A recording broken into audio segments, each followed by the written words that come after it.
Okay, there. Hopefully.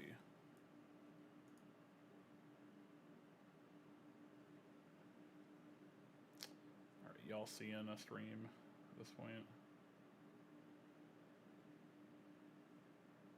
I am hoping it's not.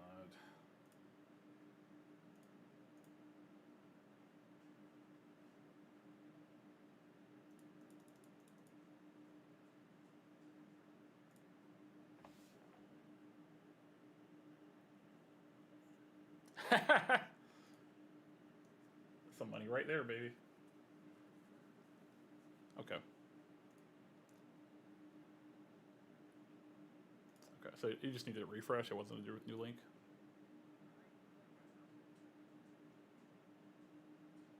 Okay.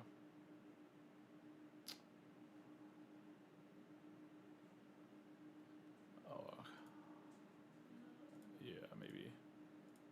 May have fucked this up. It's all right. They'll figure it out.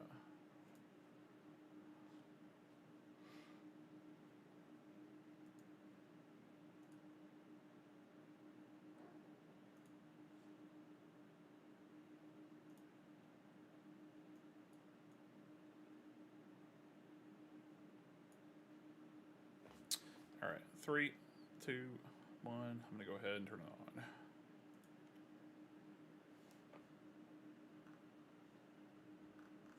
Hey guys, welcome to my Disney Lorcana Winterspell set review stream. I'm here with, today we have a couple of folks joining me for a little bit of just going over these cards. Appreciate the joining. First I'll throw it to JDZ, sometimes better known as JDZ Quest.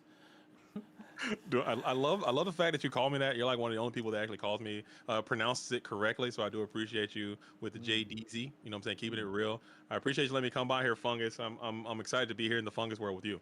Yeah, of course, man. And JD, anything you you can call out before we get into this hotness? You know, I know you got a YouTube channel, and I'm sure everybody knows the JDC Oh, YouTube channel. But anything else? What else? I mean, What else you got going on today, man?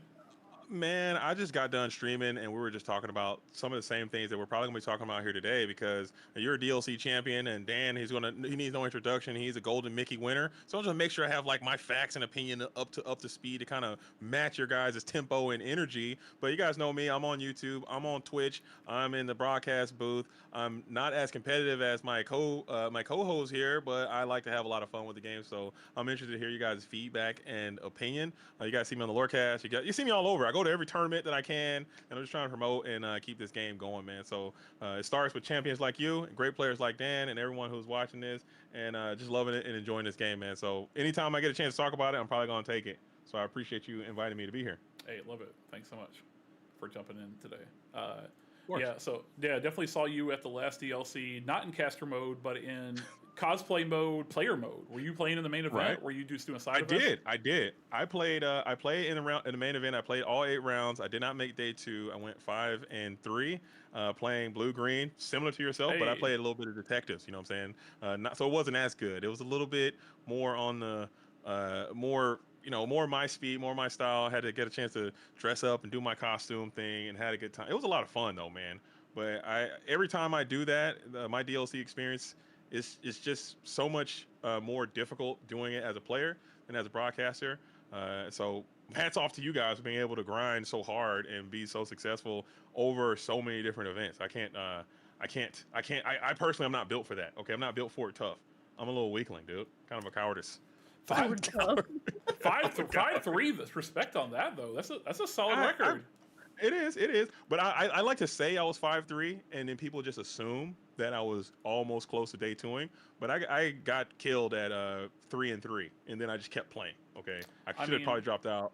But I just wanted. I had told myself going into it, like no matter what happens, no matter what my record is, I'm just gonna play it all the way through, play all my rounds, and see what happens. And I'm glad I did. It was a lot of fun. Good deal. Hey, I appreciate you jumping on and returning the favor here a little bit. I'm trying to get this YouTube thing up and running, and we're bringing you in today as kind of a new one for me. We're gonna do a little bit of flavor judging, and okay. I know you're the Disney guy. As we talked about kind of on your stream, I'm more of a gamer. I do know a little bit of Disney. I cut off kind of at the '90s, early 2000s, and then I pop in and out for I hit a little bit of Wreck-It Ralph recently and some Stitch. I've gone back and kind of figured out, but like there's a big period of time where I didn't have any children. I was focused on other stuff. So if it's not a game, I don't really know about it. Like Marvel and Star Wars, we got that in the bag. I'm a big comic book guy, but I think I'm gonna have you help us out on artwork and just give us a vibe check on kind of some of these cards. Absolutely. I mean, I got hot takes too. I got flaming hot takes, and I'm a spit my takes, but I can vibe however you want to vibe, and we're gonna get it going. I got some flamers. I've been taking a lot of other people's takes just to prepare for this moment, just so I can have my hot, flaming, spicy takes. So be ready for that too. Okay. All right. Dan, I really appreciate you jumping on with me, man. Dan from the Forbidden Mountain. You guys, as you said, Golden Mickey winner, always been doing it big in the YouTube space. Coming in for going to help me with a little bit more of the competitive side of things, just to give us kind of a rating on some of these cards. Dan, where do we find you, man, or anything you want to pitch before we get into it? Hi, I'm TFM Dan. Find me TFM Lorcana pretty much everywhere. But I'm happy to be here. I'm excited to join the DLC winner of Richmond. Shout out to you again, sir. Big win a couple weeks ago. And we're in the thick of it. We got 2 weeks till the set's out. I think when I looked earlier, it was like 160 cards are already on the app. So I imagine within a couple days, they're all going to be here, and we'll be gearing up and ready to go for the next one. Yeah, for sure. I'm excited. With that kind of in mind, the reason I put a part 1 on this, we're gonna cap it off at a time limit, and then I'll probably, whoever's available, if I've got some other folks that are interested in kind of throwing in on some of these and just collaborating, we'll do a couple more of these streams, kind of along the same way. Appreciate these guys for making time tonight. I want to just a couple of things before I talk about the format for tonight.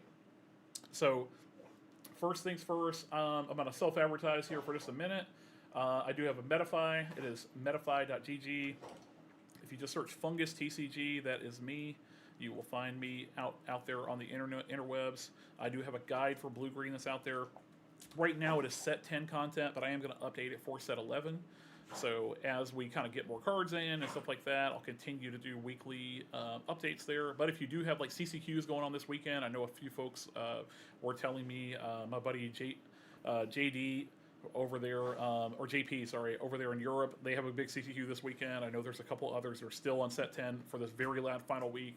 If you need some help with some blue-green. Hong Kong. Yeah, Hong Kong as well. Set 1 game format. Ooh, I'm not glad I'm not over there actually.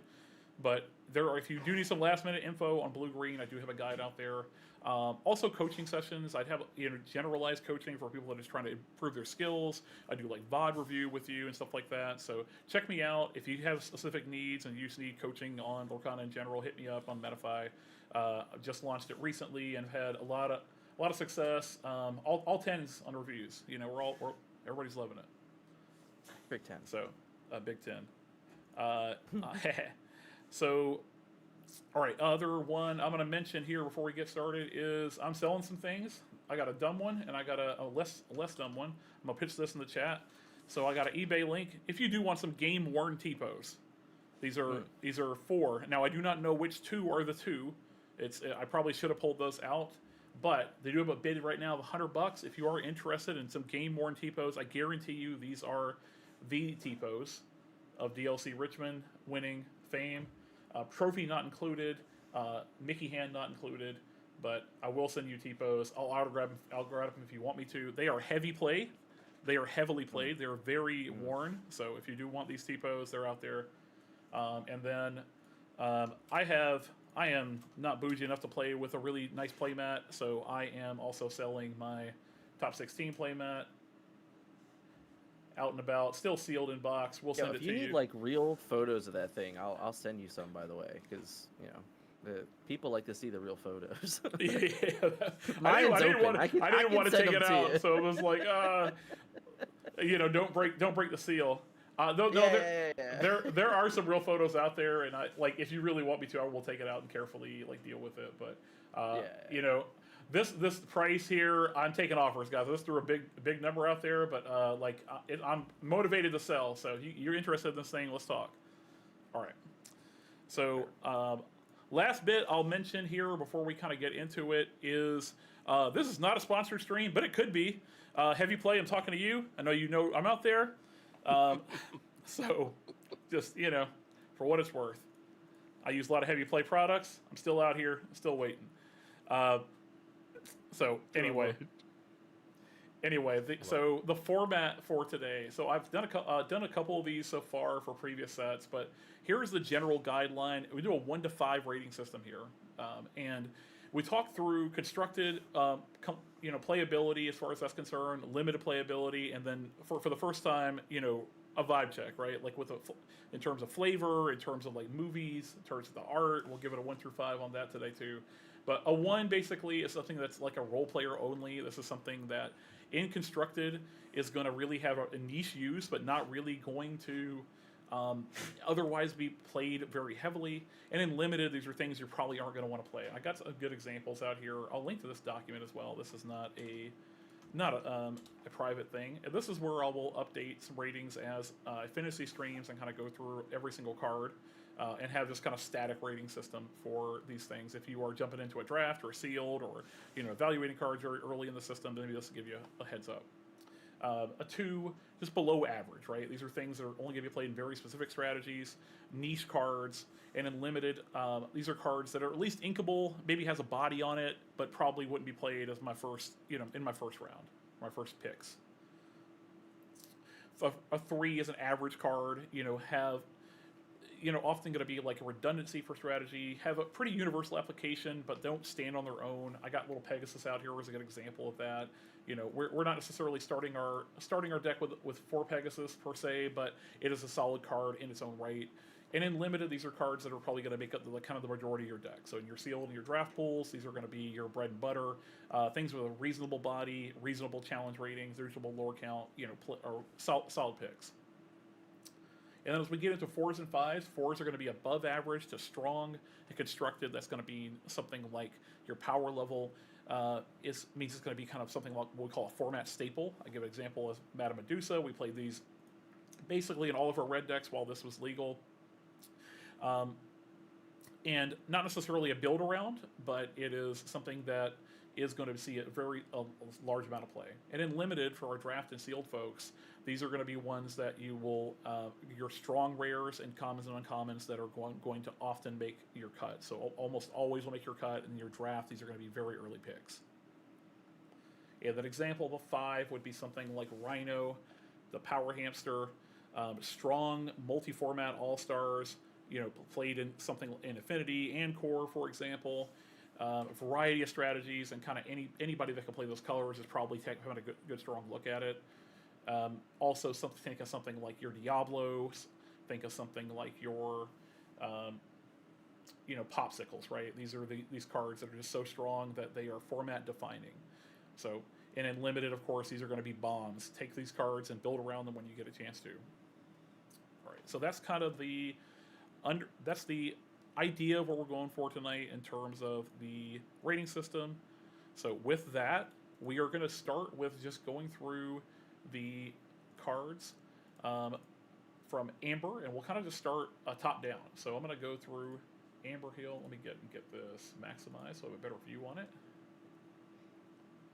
But while you're setting that up, Fungus, is there a way that you could share your screen inside of the feature, the server that we're looking into? Just because there's a slight delay between what you're looking at and what we can see, just so we can be on the same page. If I can look at your monitor, will help out tremendously for me, at least. Yeah, for sure.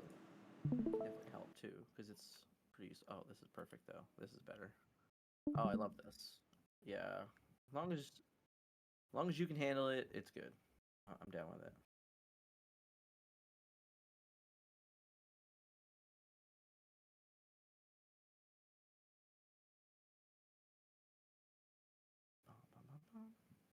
My bad. If it's messing up anything, you can just close it now.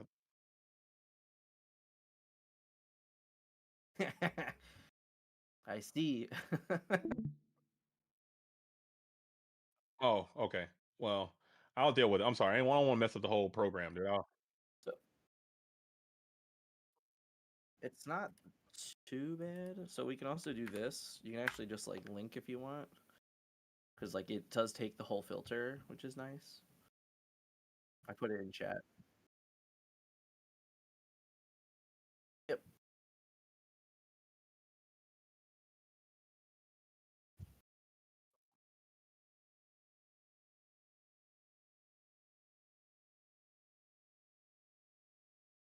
Sick. Perfect. Yeah, my Who do bad. I? I don't want to throw a wrench in the program, dude. We my bad. I'll toss it in next time. Okay, we'll get it. You know what they say? If you can dodge a wrench, dodge ball. So you know.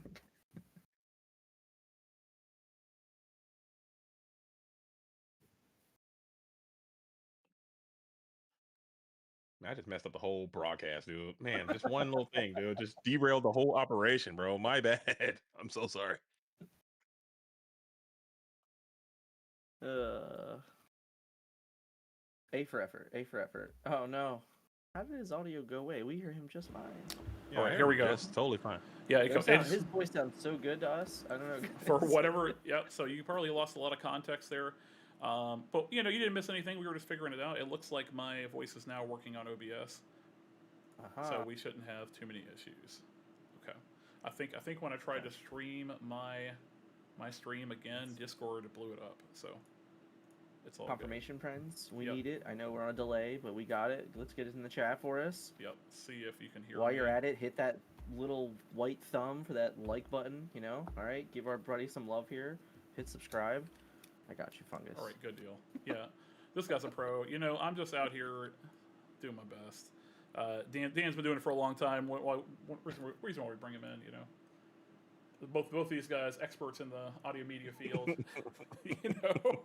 I don't know about all that. I don't know about all that. All right, Decent at best is what I go for. all right, we're gonna get there. Though. Yeah. All right, I'm gonna pull up Ohana means family. Let's kind of start there on the amber side of things. So, Ohana means family. Remove all damage from a character of yours. Draw a card for each one damage removed this way. JD, I'll throw it at you first. What do we think of this card from a flavor perspective? Flavor perspective, I got some hot takes too. You got to give me some take. You got to let me shoot sometimes too, Coach. I need to get in here, but if I'll stick it straight to flavor. First shot.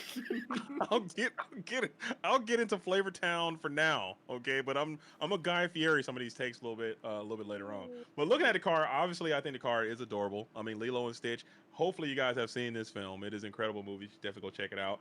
Seeing that there are going to be some on the key art, they're in the forefront of this set, and I think that this card being at legendary slot as an action, probably the only action we've seen so far as a legendary, I think that is super cool as well. Ohana means family, and it also is going to be able to heal with the Amber. I think that's really neat. So beautiful card, beautiful art. Jenna Gray went crazy on this, and the Enchanted is a lot better, I would say, if I had to compare. I love the Enchanted arts from this. I don't know if we can pull that up. Please don't even try it and destroy your whole streaming situation here. Just pull up the Enchanted.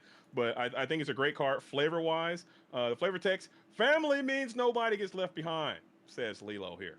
Beautiful card, beautiful art. I think it's a slam dunk. 10 out of 10. Good deal. Flavor-wise. All right. So from a constructive perspective, Dan, you want to start us off, man? Like, is this a playable card? Like, I've heard this kind of all over the place. Or where would this land for you? I certainly think it's playable. I definitely would think it's worth testing, right? Like, this is a card that it has the ability for 3 ink at almost any point in the game to just draw you like back up to a full hand, which is kind of impressive. I don't even know if I would consider it a build around. I think that like maybe you say, hey, I want to lean a little bit more on the willpower side, so therefore I can get the most out of it if it comes up. But it's like one of those where if this card is good, if this card's a 4 of and index, then cards like Mowgli just look better, right?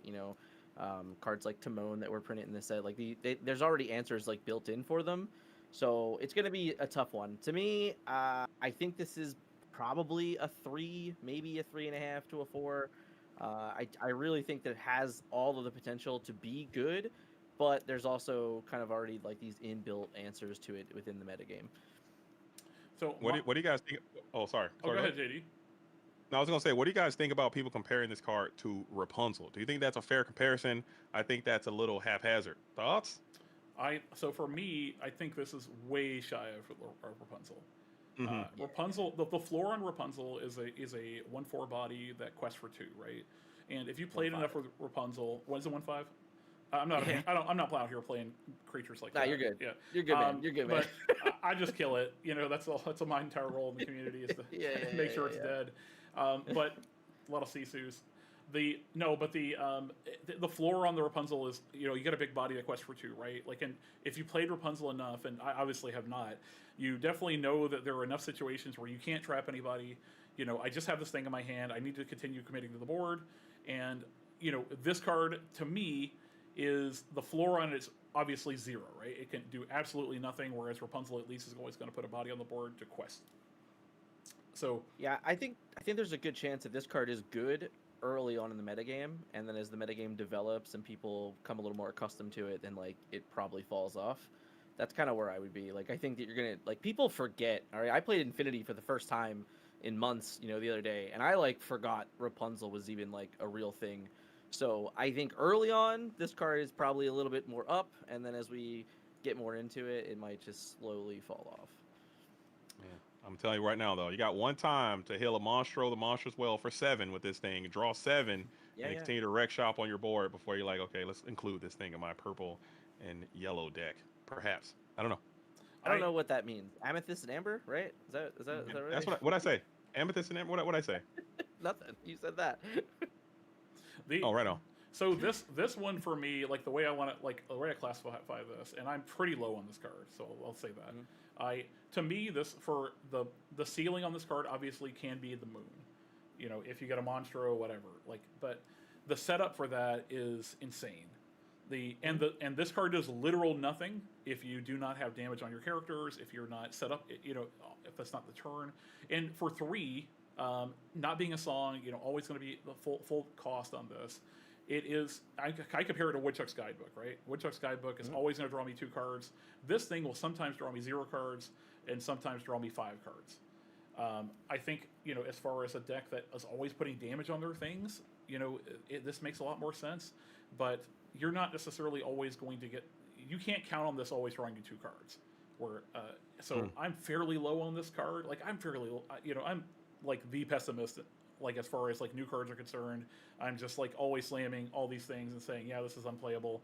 I don't think it's necessarily unplayable, but I think it's going to require a very specific deck where this can consistently have value to be played. You know, played for me to rank this highly in my deck. I don't just put this in every Amber deck. Put it that way. Yeah. I kind of want to set the precedent for this now. I think there's a bunch of cards that are like this in the set. Yeah. That, you know, kind of like what JD said, where it's like, oh, people are comparing it to Rapunzel. Like, there's a bunch of cards that are all kind of like that are reminiscents of Chapter 1 and like Rise of the Floodborn cards. That it really just shines a light on how busted those other cards were.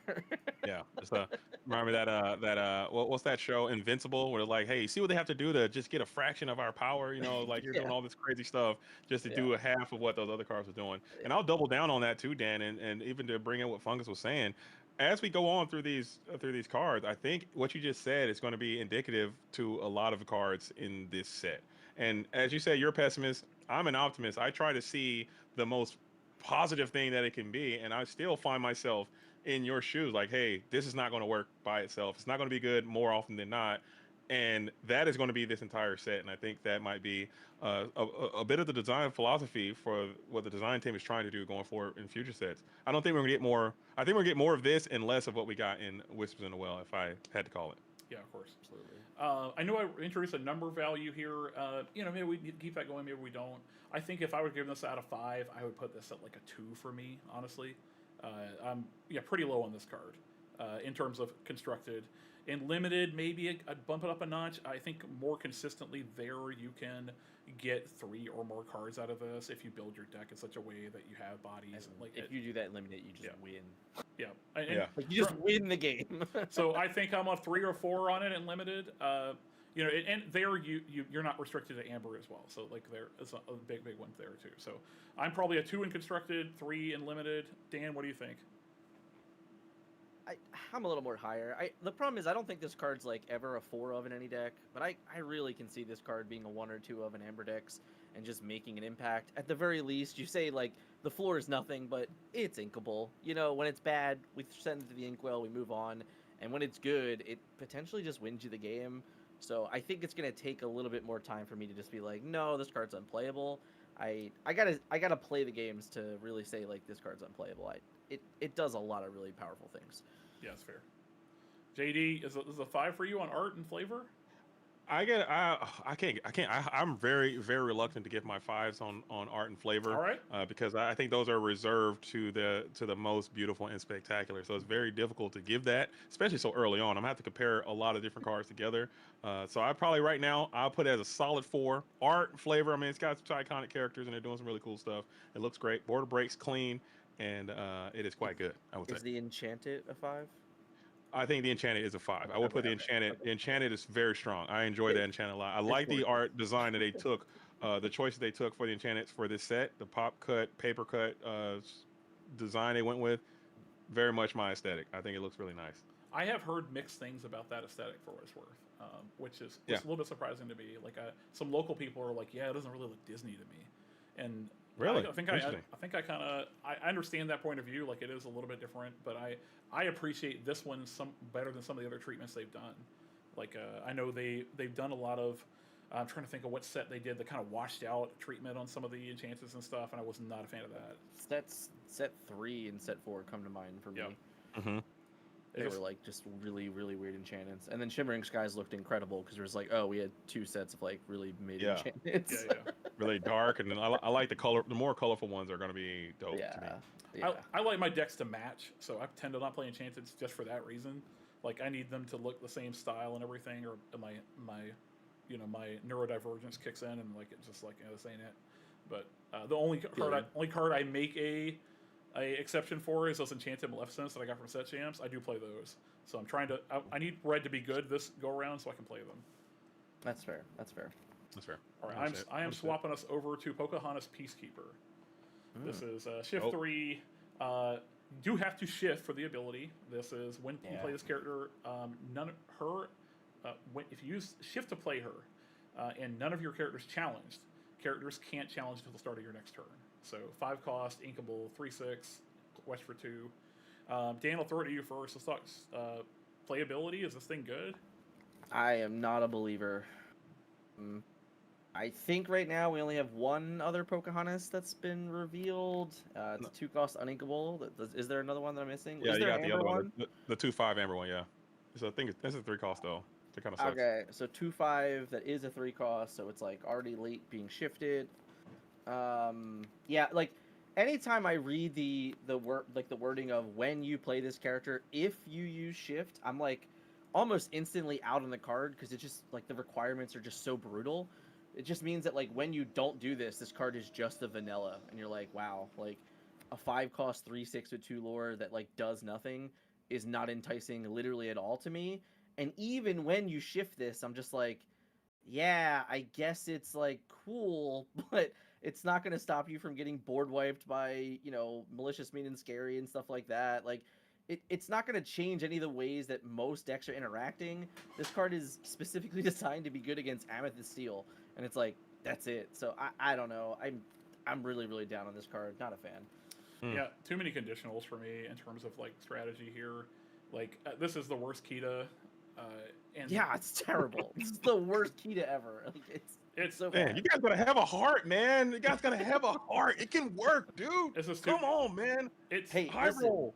Listen, I'm okay. I'm okay if I'm proven wrong and somebody plays this and it's super busted. What I will say is the flavor of the Pocahontas is just top tier. It's literally like A tier for sure because of the whole way and the whole vibe of that movie. So like I'll give it the credit where credit's due. That doesn't mean that I'm gonna put this in my Amber decks though. You guys are much more competitive than me. I will be playing this card 1,000,000,000%. You're gonna play every card. I'm playing everything. Okay, you're right. I play everything. But talking at it, like you said about Dan, like you mentioned about the flavor, this has to be a nice 10 out of 10 flavor because one, it's just coming into the game. Okay, Pocahontas is her first installment, and way early on, I believe like years ago, they revealed Pocahontas was coming to Lorcana, and every set people were wait, okay, where's Pocahontas? And now she's finally here, and this is what they're doing. They brought the whole Pocahontas IP in, and when they did that, they also brought in this new, almost like an archetype. We have this don't challenge quest only type deck, really selling the whole peace thing that Pocahontas was all about. Her name is Pocahontas Peacekeeper. She does come in with the Floodborn right away, which actively pisses me off because Tiana Steele does not have Floodborn. She's day one coming in with the Floodborn. That's kind of whatever, dude. But I still think that's really cool. I think the artwork is clean. The flavor, like Dan said, this has to almost be this is a more of a 5 out of 5 flavor just because of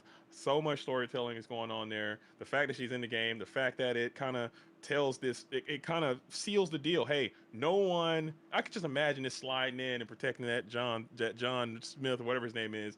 No one could challenge and win the game off of that. Could be kind of neat, but maybe competitively it might not be all the way there. I will But say to add on, because like this is the way that you worded that, I do think this card is like incredibly new player friendly. Like if you're removing this whole challenging aspect from the game and you're just saying like, nope, I'm just gonna turn my guy sideways, like this card is literally telling you to just quest. So like it's like this is all you need to do and you'll be fine. trust me, it's going to work. Just do it. And all the cards kind of work with that same mold as well. So that's dope, man. That's really cool. Yeah, there may be a world where we have like a bunch of good Pocahontases, and this can be real life, a little bit more. But like the even the ceiling on this card is not that great, so I'm not super about it. The Enchanted is super dope looking.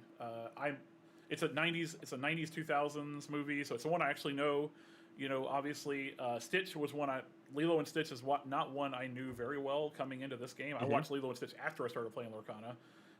So like Pocahontas does have a little value there for me just from nostalgia, and the Enchanted looks dope to me. I'm super into this one. That's iconic. Oh, iconic! I'm sorry.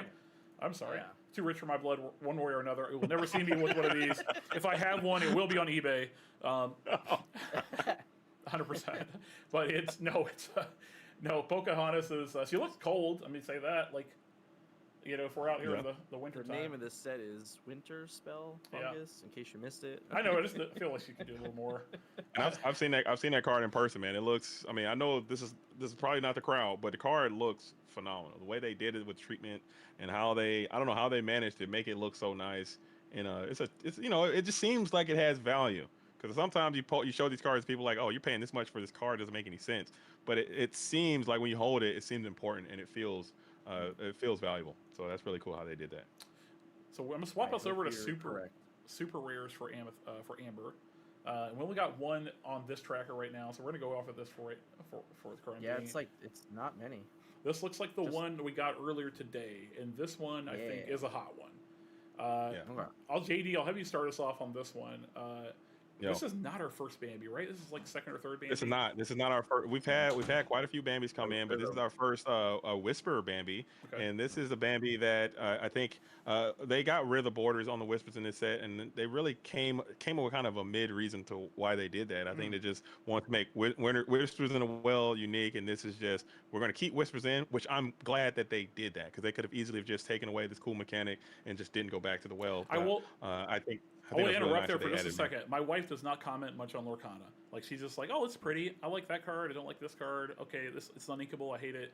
Like she has very very hot takes across the board. But the one thing she did notice between these sets is exactly what you said. It's like, oh, they're not doing the Whispers in the treatment anymore. Like so for whatever reason that hit home like more than anything. It hit a lot of people. It hit because those Whisper foils were kind of really cool to pull from the pack, and the way the foiling was different, the border was different. It was a really cool thing to hit, and now it seems as if they have taken that away. But this card, I mean, I'll throw it to you guys, but from my opinion, as a semi-competitive, more borderline casual, it seems like one of the best cards in the entire set. I think this card is phenomenal, and the ceiling on this card has to be astronomical. Dan, what do you think about this card?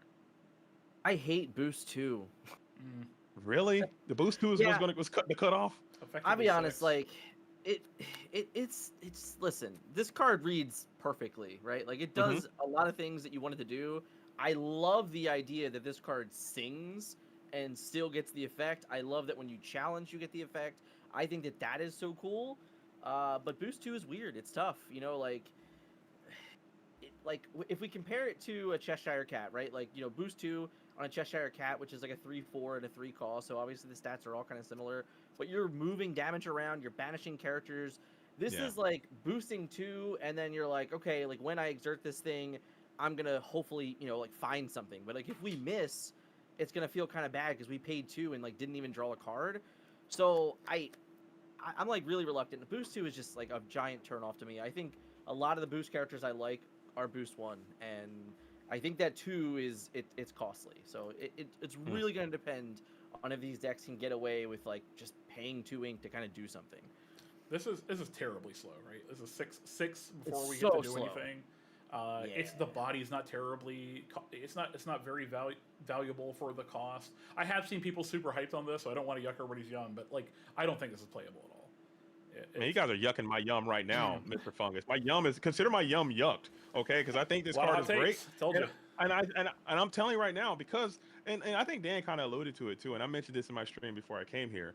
I like to applaud the game designers because they could have taken the cowardly approach and they could have just slapped one of those exert symbols on this card and just moved on, okay? But they took the opportunity to say, hey, when this card is exerted, you can sing a song, you can challenge, you can quest, whatever you want to do. As long as the thing is sideways, you get to trigger this effect. And what I think this card is telling me is that they want these Illuminators to get out here and create a boost first deck. Not just have it be this auxiliary thing that you do, but something that you need to do as part of your winning condition. Like there's so many cards that cheat cards underneath. There's so many cards that can ready cards. There's so many cards that can get tremendous value from a card like this.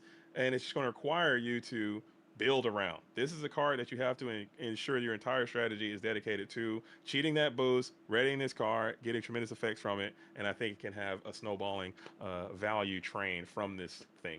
I think the card's cool, man. You gotta take the coal out of your stockings, man. I'll say this for this one. To your point, if there are mechanics that I have not seen yet, I'll put the caveat on that because there are still some cards to be released that can in mass add a bunch of cards underneath these things and kind of there's a bunch of triggers that can make these cards a little more valuable. Another card has the same templating. I want to say an amethyst card where you draw a card straight up for the amount of cards under it. Those cards become a lot more valuable, but right now the boost cards I think need to stand on their own, and this one is just way too expensive before you start seeing any kind of value. You exert this thing once, it's going to die.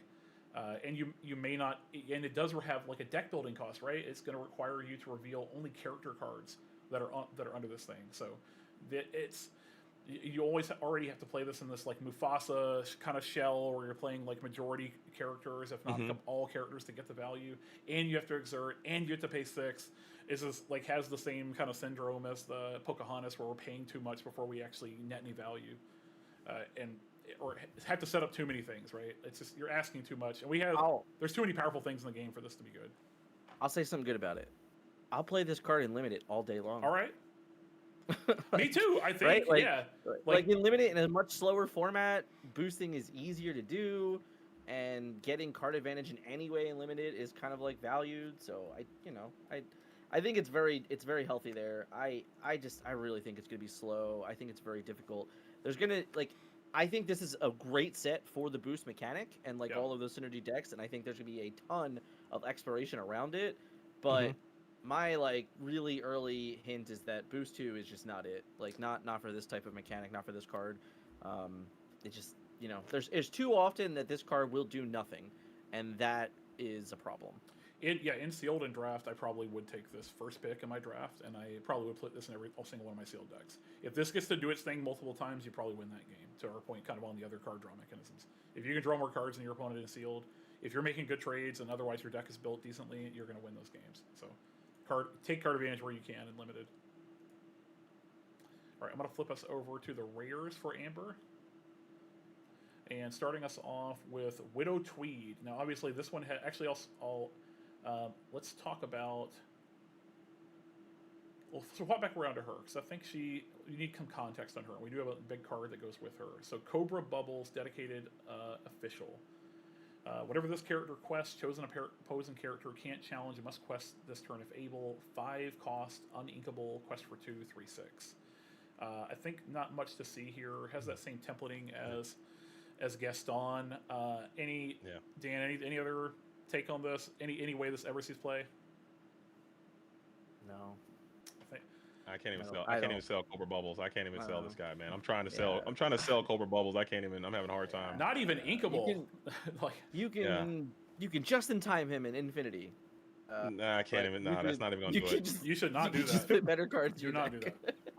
That's not gonna do it. Don't put that. I mean, I- I wanted to print. I want them to print a decent Cobra Bubbles card though, man. They haven't done it yet. Okay. Yeah. They keep, and these are rare too. Why is this rare? that, That's crazy. What are we missing? There has to be bad rares. I will say, like an old Magic designer used to tell me, you know, and they put this out all the time, is they have to make bad cards to make the good cards good.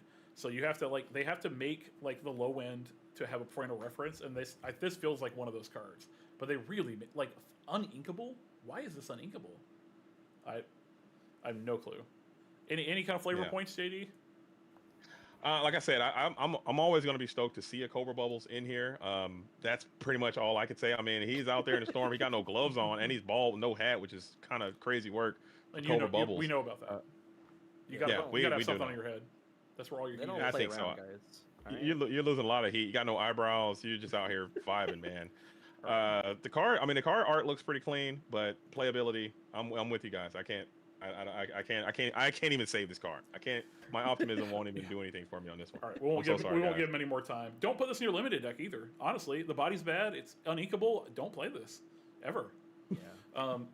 Get him out of here. Just right into the bulk rare box, guys. Yeah, if someone will give you cash for this, you take that money and you move on.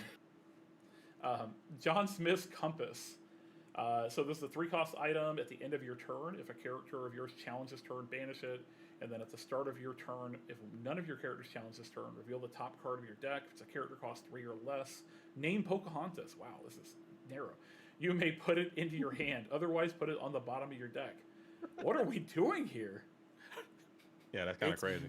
Guys, we talked about this, okay? It is a very straightforward deck that everything is done for you on the card. You just don't break any rules, you don't challenge, and this card inadvertently lets you grab a Pocahontas. Only No, Pocahontas. no, any other card, any card. So you get a plus. It is a plus if you don't challenge. If it's a character Or card, name it's- Pocahontas. Oh, okay, my bad. Okay. it is. Oh, okay, Not okay, bad. all right. It's a lot better. I thought it was like, wow, Yeah. they are Yeah. bad. I was like 3 or I thought it was 3 or less and Pocahontas. No, I'm like, no. 3 less man. or. Oh, I'm about to say, you guys have me real. I'm like, wait a minute, this card's not that bad. I thought this card was way better than that. It's rare. It's- Come on. Okay. So they had me stopped at the beginning. If a character challenges this turn, banish this item.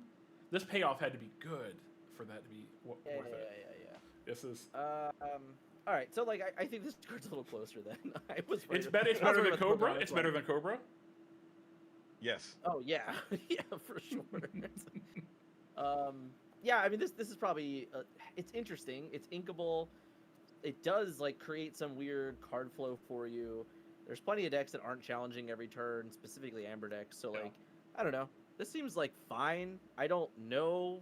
I think what's really funny is I'm not sure how easy it is to play in limited, because limited there's so much challenging going on that the likelihood of this card going off is very limited, probably. Hilarious, pun intended. But I don't know. This card's interesting. It's a weird one because it's basically forcing you to play a certain way, and in Lorcana you don't always have that choice. I think the time it takes you to get value off of this card from a constructed or really a limited perspective is too low, too high. So if I wanted to play this in my very, very aggressive deck that never wants to challenge, right? I have nothing but these 2 questers in my deck. You know, think about those old Maleficent, the 1-cost 2-quester, or the 2-cost 3-quester, stuff like that. These decks never challenge ever. Okay, maybe I look at this card, but even then, I don't want to take a turn off, invest 3 ink, and then wait a turn to potentially get a card. I think even in those strategies is probably missing.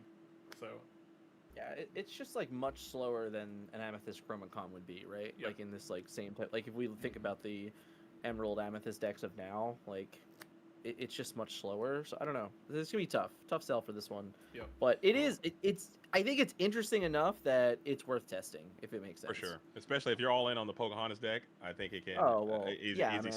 slam it in there. I mean, you're That- not going to be questioning. You're going to be challenging anyway, so you might as well just get a little bit of card. It might hit a Pocahontas too, and you're really cooking Hey, at that yo. point. But Fungus, I got a question for you. What's okay, up? for all the tea in China, What is this raccoon's name that's holding that? Oh, I was about to ask you. I know if Miko brings any value to the table. It's Miko. You got it. Does Miko bring any? W.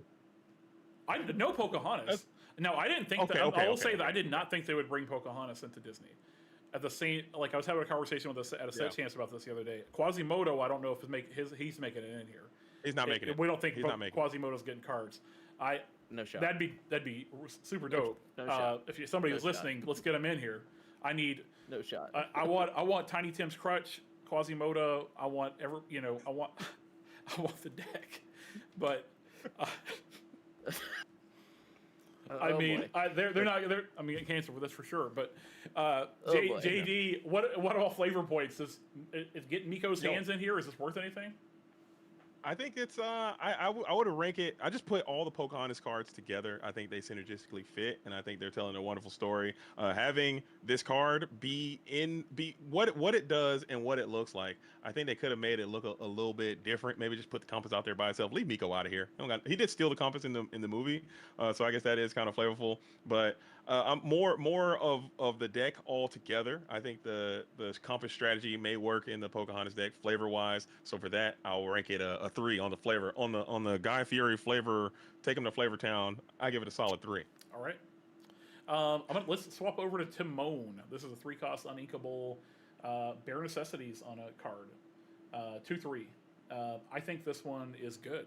The Amber players are mixed on it so far. Dan, what are you thinking?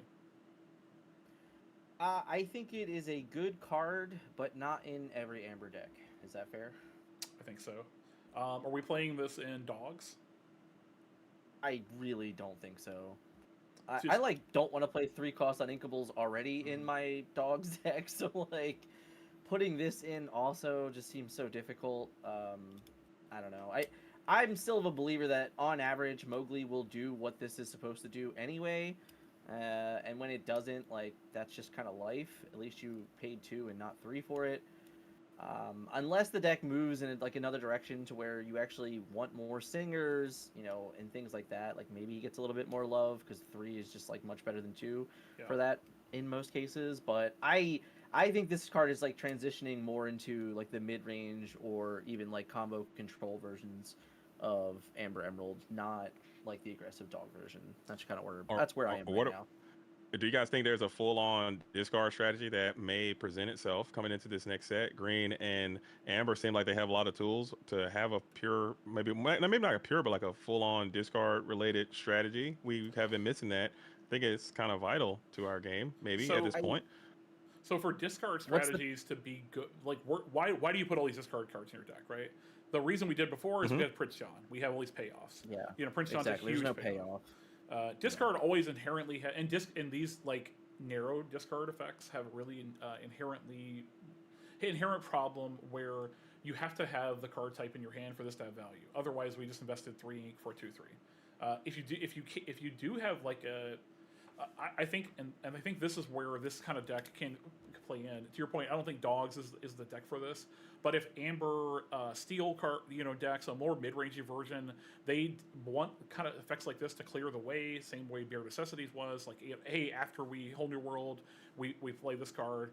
We don't have Whole New World in core, but this is a kind of card where we can set up for taking out the narrow answers to our strategy and stuff like that. So maybe not in your Amber Emerald decks where we have Ursula and kind of good effects like this, but I think if there's a more mid-rangey Amber strategy, this probably could fit in. And I know Habibi was talking about this in some of his chats that Steel Song's back. There's some believers that a strategy like that may be viable. So I'm not the person that's going to be probably heavily invested in cards like this. I don't want to see this across from me personally because I'm the person playing non-characters as much as I possibly can. But what about from a flavor perspective, JD? I'm looking at it, man, and it's good to see. I don't know how many Timons that we have so far, but I know we don't have very many. So seeing him come back, I think it's cool. It's sliding down the hill. He's got his snowballs out there, setting up for the fight of a lifetime. Snowball swiper. I mean, it's dope. I think Timon. I don't think we've seen that Puma that's pulling him just yet, unless it's the one that we did see. I didn't see any vines coming off of them, but they did. I was on the main stage a few days ago, and they were saying that they are bringing back connective cards, which I thought was a huge success. in the previous sets that we had those two cards where they share a border. Yeah. So it's pretty dope, man. I think it's pretty cool just seeing these flavorful characters return back and having similar effects than for cards that we've had before. So I don't know. I think it's pretty dope. Yeah. But I also think this card. It's coming back. It's Lion King. It's one I know right off the bat. So for me, it's a winner. But no, it's a cool one. Okay, I'm gonna skip around here a little bit. Let's pick and choose some of these, and obviously I think this is a contender. So I have Akud et Emuti. Hopefully I'm saying that correctly. No, people are loving this, dude. I have not seen the animated series, so don't light me up. But I do have a lot of Stitch in my house because my niece loves Stitch. But I don't know about the animated series. Listen, if you want to treat yourself, you should look up this song and listen to it. I promise you, it's something. I'll look it up. It's something. Notice he didn't say good. I have a feeling this one is going to be tormenting us in constructed environments. Dan, what do you think? Is this strong? If I had to pick a favorite card in the set right now, it's probably this one. I'm a big fan of this card. I really, really like this card. I love the idea that you get to draw a card from it, which I think is great. If you didn't, I don't even know how playable this card would be. It would probably still be played, but it would be way less relevant. I'm a big fan. I'm not the flavor guy here, but I love that Angel is on the card when you want Angel to play the card. I think that's a lot of fun flavor for it. But yeah, I think this card is going to allow for some really busted stuff, and it's not going to feel like the worst. When you're playing right now, Amethyst Amber as an example, you draw a lantern late in the game. You're like, I drew a lantern. This kind of feels bad. But you draw this late in the game, you're like, okay, I can still cycle, and then whatever I draw, I might if I run this into a Genie and then play a Genie for 2 and then draw another card and then get to slam another 1 cost or 2 cost on my turn, it's gonna feel like a great turn. It's gonna be very similar to what Sally Azurite C has been doing for what feels like forever now. I really like that Amber is getting this. I like that it's creating more opportunity for a different variant of ramp to the game. So I'm a huge fan of this card. I think this card's actually a 5. I really do. I think it's going to open up a lot of creativity in deck building, and I just think that it's going to create some of the most swing moments in games early for sure. Yeah, I think it's one of the best cards in the set so far. This kind of effect in other TCGs could not have draw a card on it. And that immediately was a red flag to me. It's you're not. It also couldn't be free. This card's free. You're man. singing it. You're playing it for free with a singer. It's replacing itself, which means the deck building cost for this is just put good characters in your deck and put things that can sing a 3-cost song. And then, like you said, it literally in the art, the underdog Angel cast this on turn 2 if you're on the draw, or turn 3 if you're on the play. Effectively the same thing. This is busted. This card is so good. And I like how you can see people's creative energy start flowing as soon as this card was revealed. Everyone, you can see Twitter just blew up, and everyone had a lot of reactions for it. And that's a good indicator that the card might have some power. But another thing I like about this card, I want to ask both of you gentlemen your thoughts on it. We got DLC in Indianapolis. It's going to be Infinity. Do you think this card has Infinity implications? I think it might be able to be good enough to break into that format. That's how you know a card is really, really good if we're playing it above some of the other cards that could be played in that Infinity format. We have Cinderella on 1, and we have all the good singers. Yeah, I think this is a very. So we already had kind of a Amber Steel, Zan Syed and Jeremy played in the SSG a while back.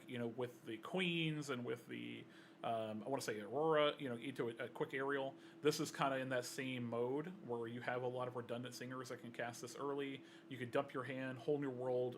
With basically adding a bunch of extra characters to the board to go wide. This thing, I think, floating mana, right? You can actually float mana before it all, that. Yeah, it's kind of interesting. And to explain that a little bit better, basically you can sing this, draw your card, and then ink, and then a whole new world, but your next character still is reduced.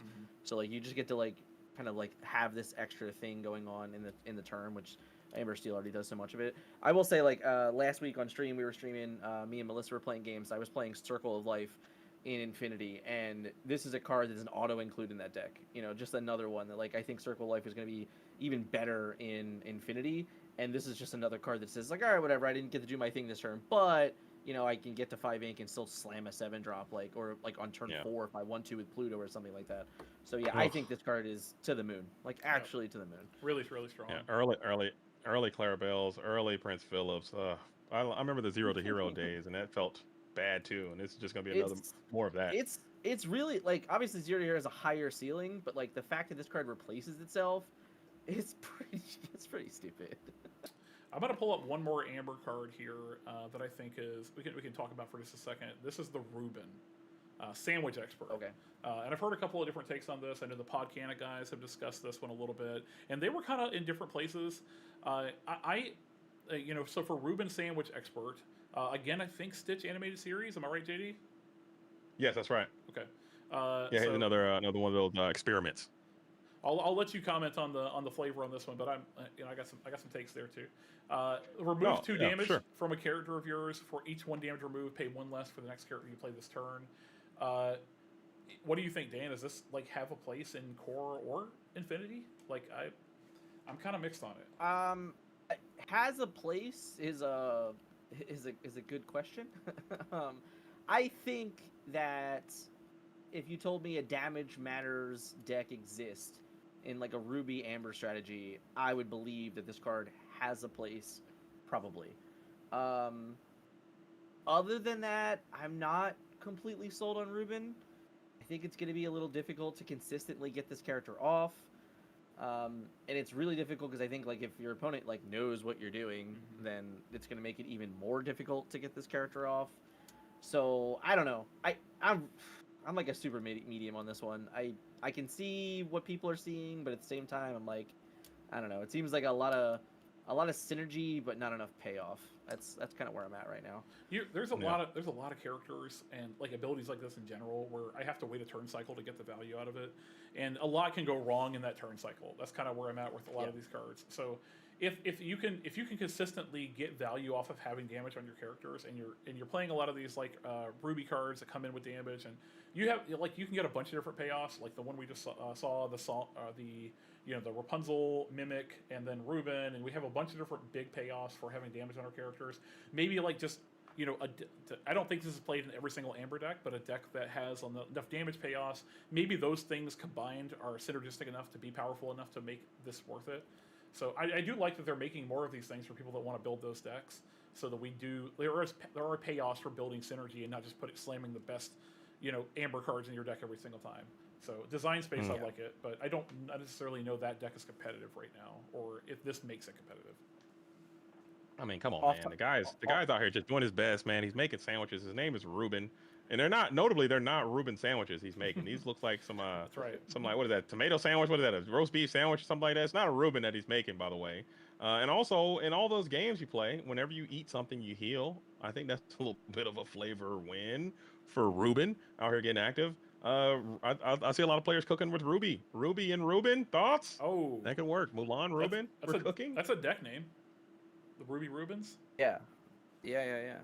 I think the problem with like that whole Mulan strategy is that your opponent has to be like literally just brain dead. I mean, like if you go turn 1 Mulan, turn 2 Reuben, and if they quest, like, all right, I mean, you're gonna beat that guy no matter what. Like, that's kind of where I'm at. I see this more as like playing it off curve, right? Like you have the beast that comes in with like 3 damage on him, so maybe like, or play your Mulan after the fact. So like if you have enough cards that have redundancy, maybe you get the ability to do this. But then you're not necessarily ramping as hard as you can on that turn 3. I don't know. It also just means that like when you don't have Reuben, you're just like playing cards that are bad, right? Yeah. Oh, that's true. Right. That's the problem. Yeah, you just can't consistently rely on having a bunch of extra ink for characters. So. Yeah. Especially when there's a card in the format that puts 1 damage on all your characters. That's right. What a great card. If your turn is like Shout Mulan Beast, go, and you're like, oh, malicious, mean, and scary. You're like, oh, sweet, I got time walked. JD, you did bring up the thing. Like my criticism here was that he's not actually making Reuben sandwiches. So like that was, I don't know if this is his deal in the animated series. If he's a sandwich expert. Right? He's not the Reuben. He's a sandwich expert. Okay, he's just making sandwiches. Like, you're being way too hard on Reuben here. Okay. Okay. He's trying his best, Fair. man. All right. He's trying his best. Corrected. He's trying his best. I- They could have just.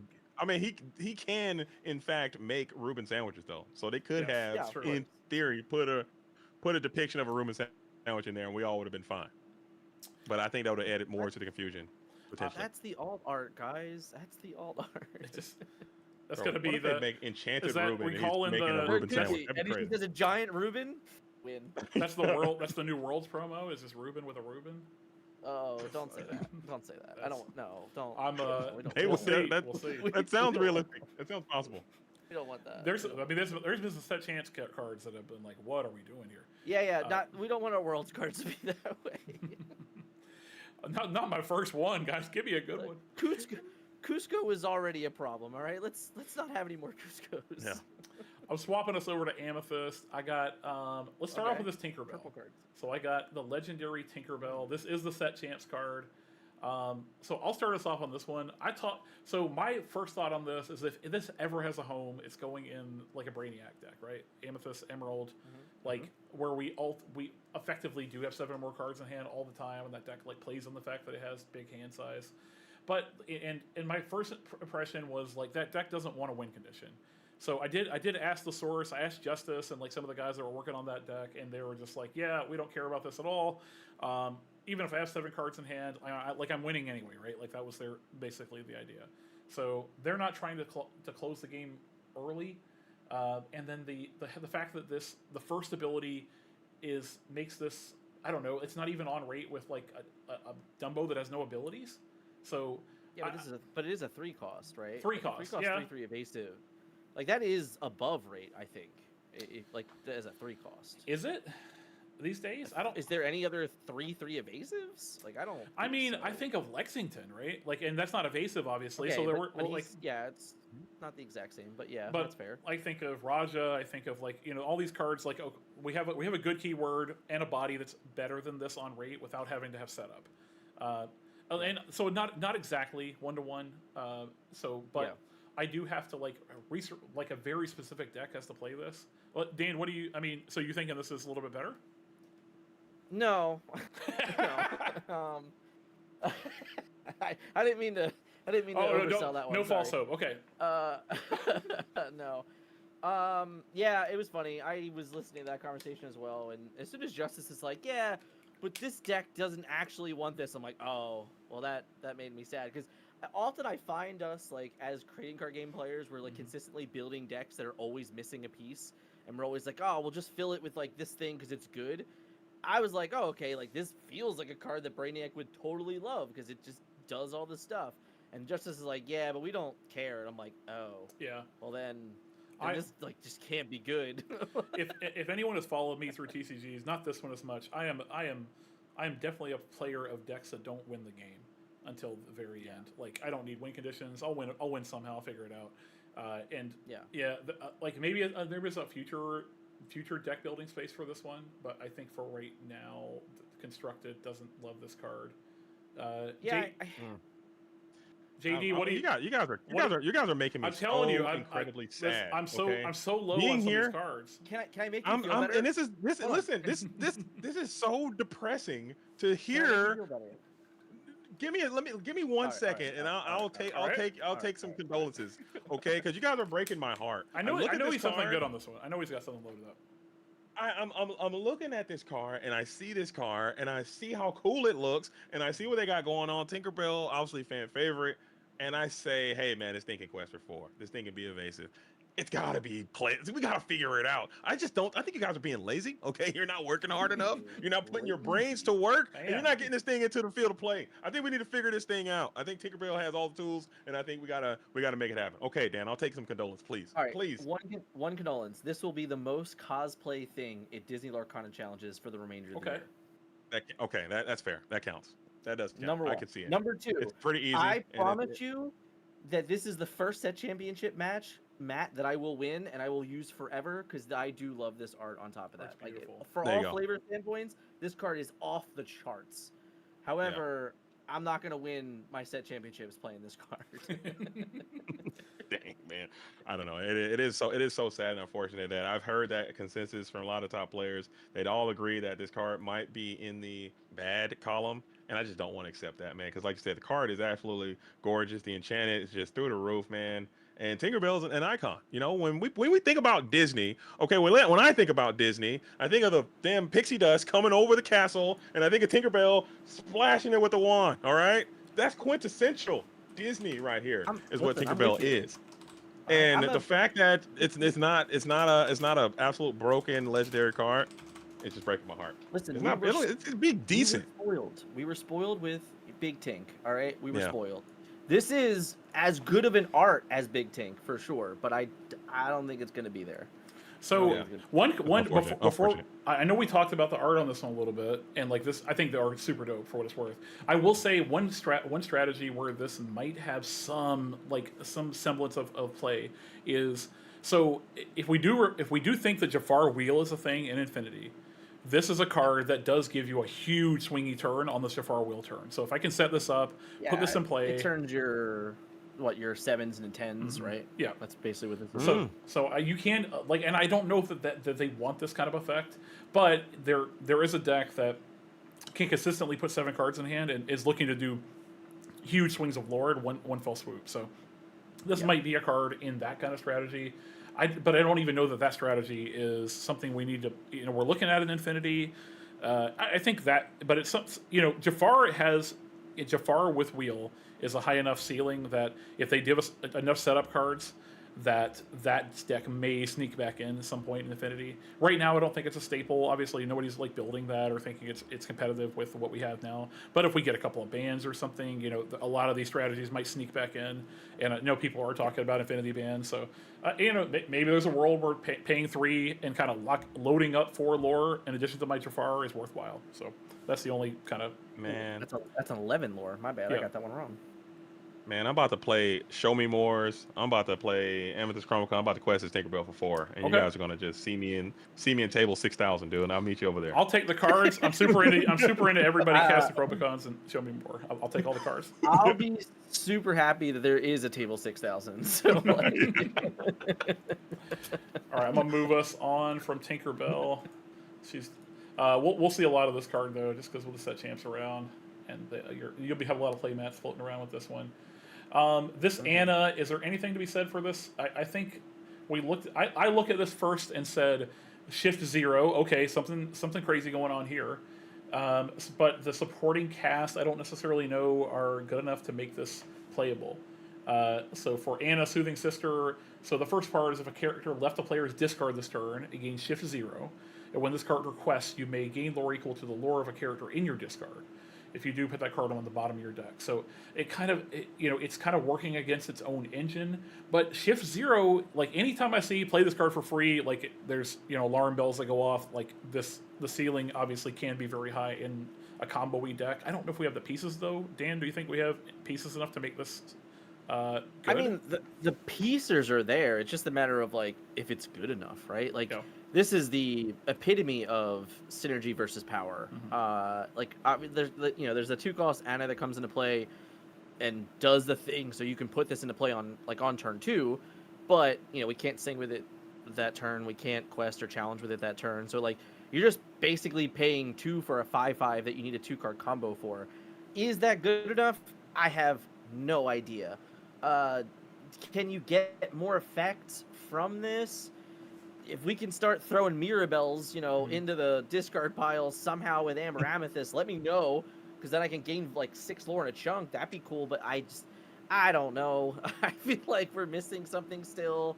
But yeah, shift 0 super unique, which I kind of do like. You want to know what you're missing? Okay, you're missing that Horn King synergy. Okay, he's out there. Horn King meta. We're talking kings and queens. All right, we got the Horn King.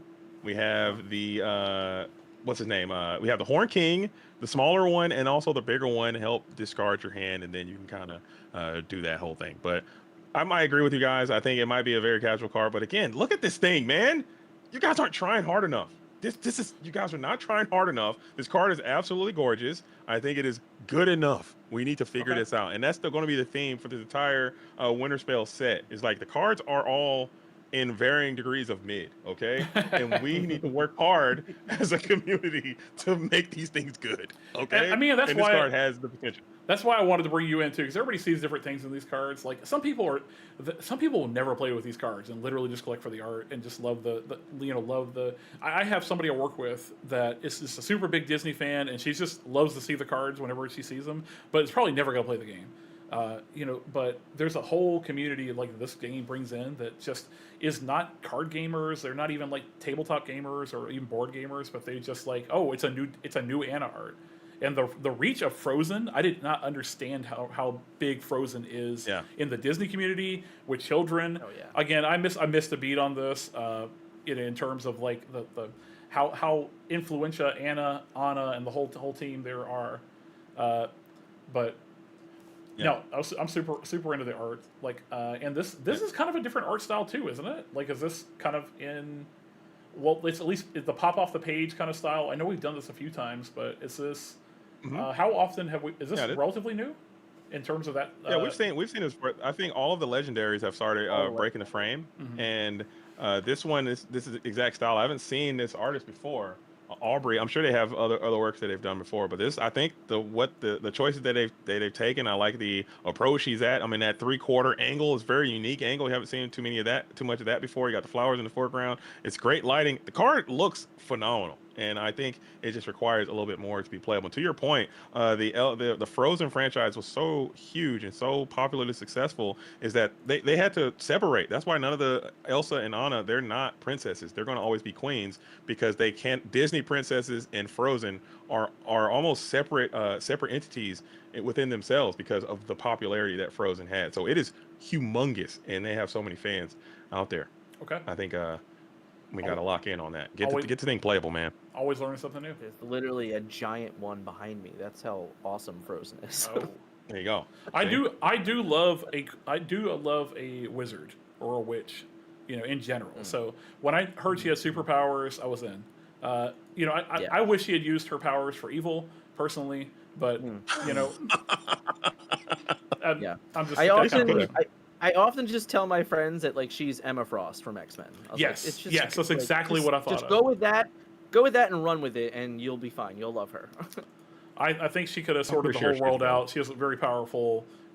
She's like I said, you said Omega level mutant. Yeah, Omega level mutant for sure, 100%. Insane, no doubt about it. we should have let her run. Give us an alternate universe. Give us a what if Frozen. We'll never do it. Well, not for Disney. No Disney, chance. Yeah. Disney will never ever do it. Put it in the comments. All right. I got us moved over to. So I'm swapping us over to the super rares for this one. Pocahontas Following in the Wind. I'll mention this briefly just because we popped in a little bit on this one. I don't think this card's playable. I want to spend a ton of time on it, but I do want to spend a little more time on the other card we have here, which I think is more interesting. We've had a lot of conversation around Colors of the Wind. 4 costs, song. Each player reveals the top card of their deck. Draw a card for each different ink type of cards revealed this way. So first, I'm going to ask a question because I don't necessarily know the answer to this. So I'll ask this, maybe crowdsource a little bit. Is this on dual? So we're looking for dual cards on this. We're looking for just colors, right? It should be colors. Okay. So is this card good? Like, or what's the ceiling on this? We can draw. So we get top card of a deck. So both of us flip you could draw 4. 4. Okay. 4. Yeah, you could draw 4. And then does this usually draw 2? Do we think on average this draws 2 for 4? So remember when I had that conversation earlier about chapter 1 cards just like really really dominating Just squint. the game of Disney You see Lorcana?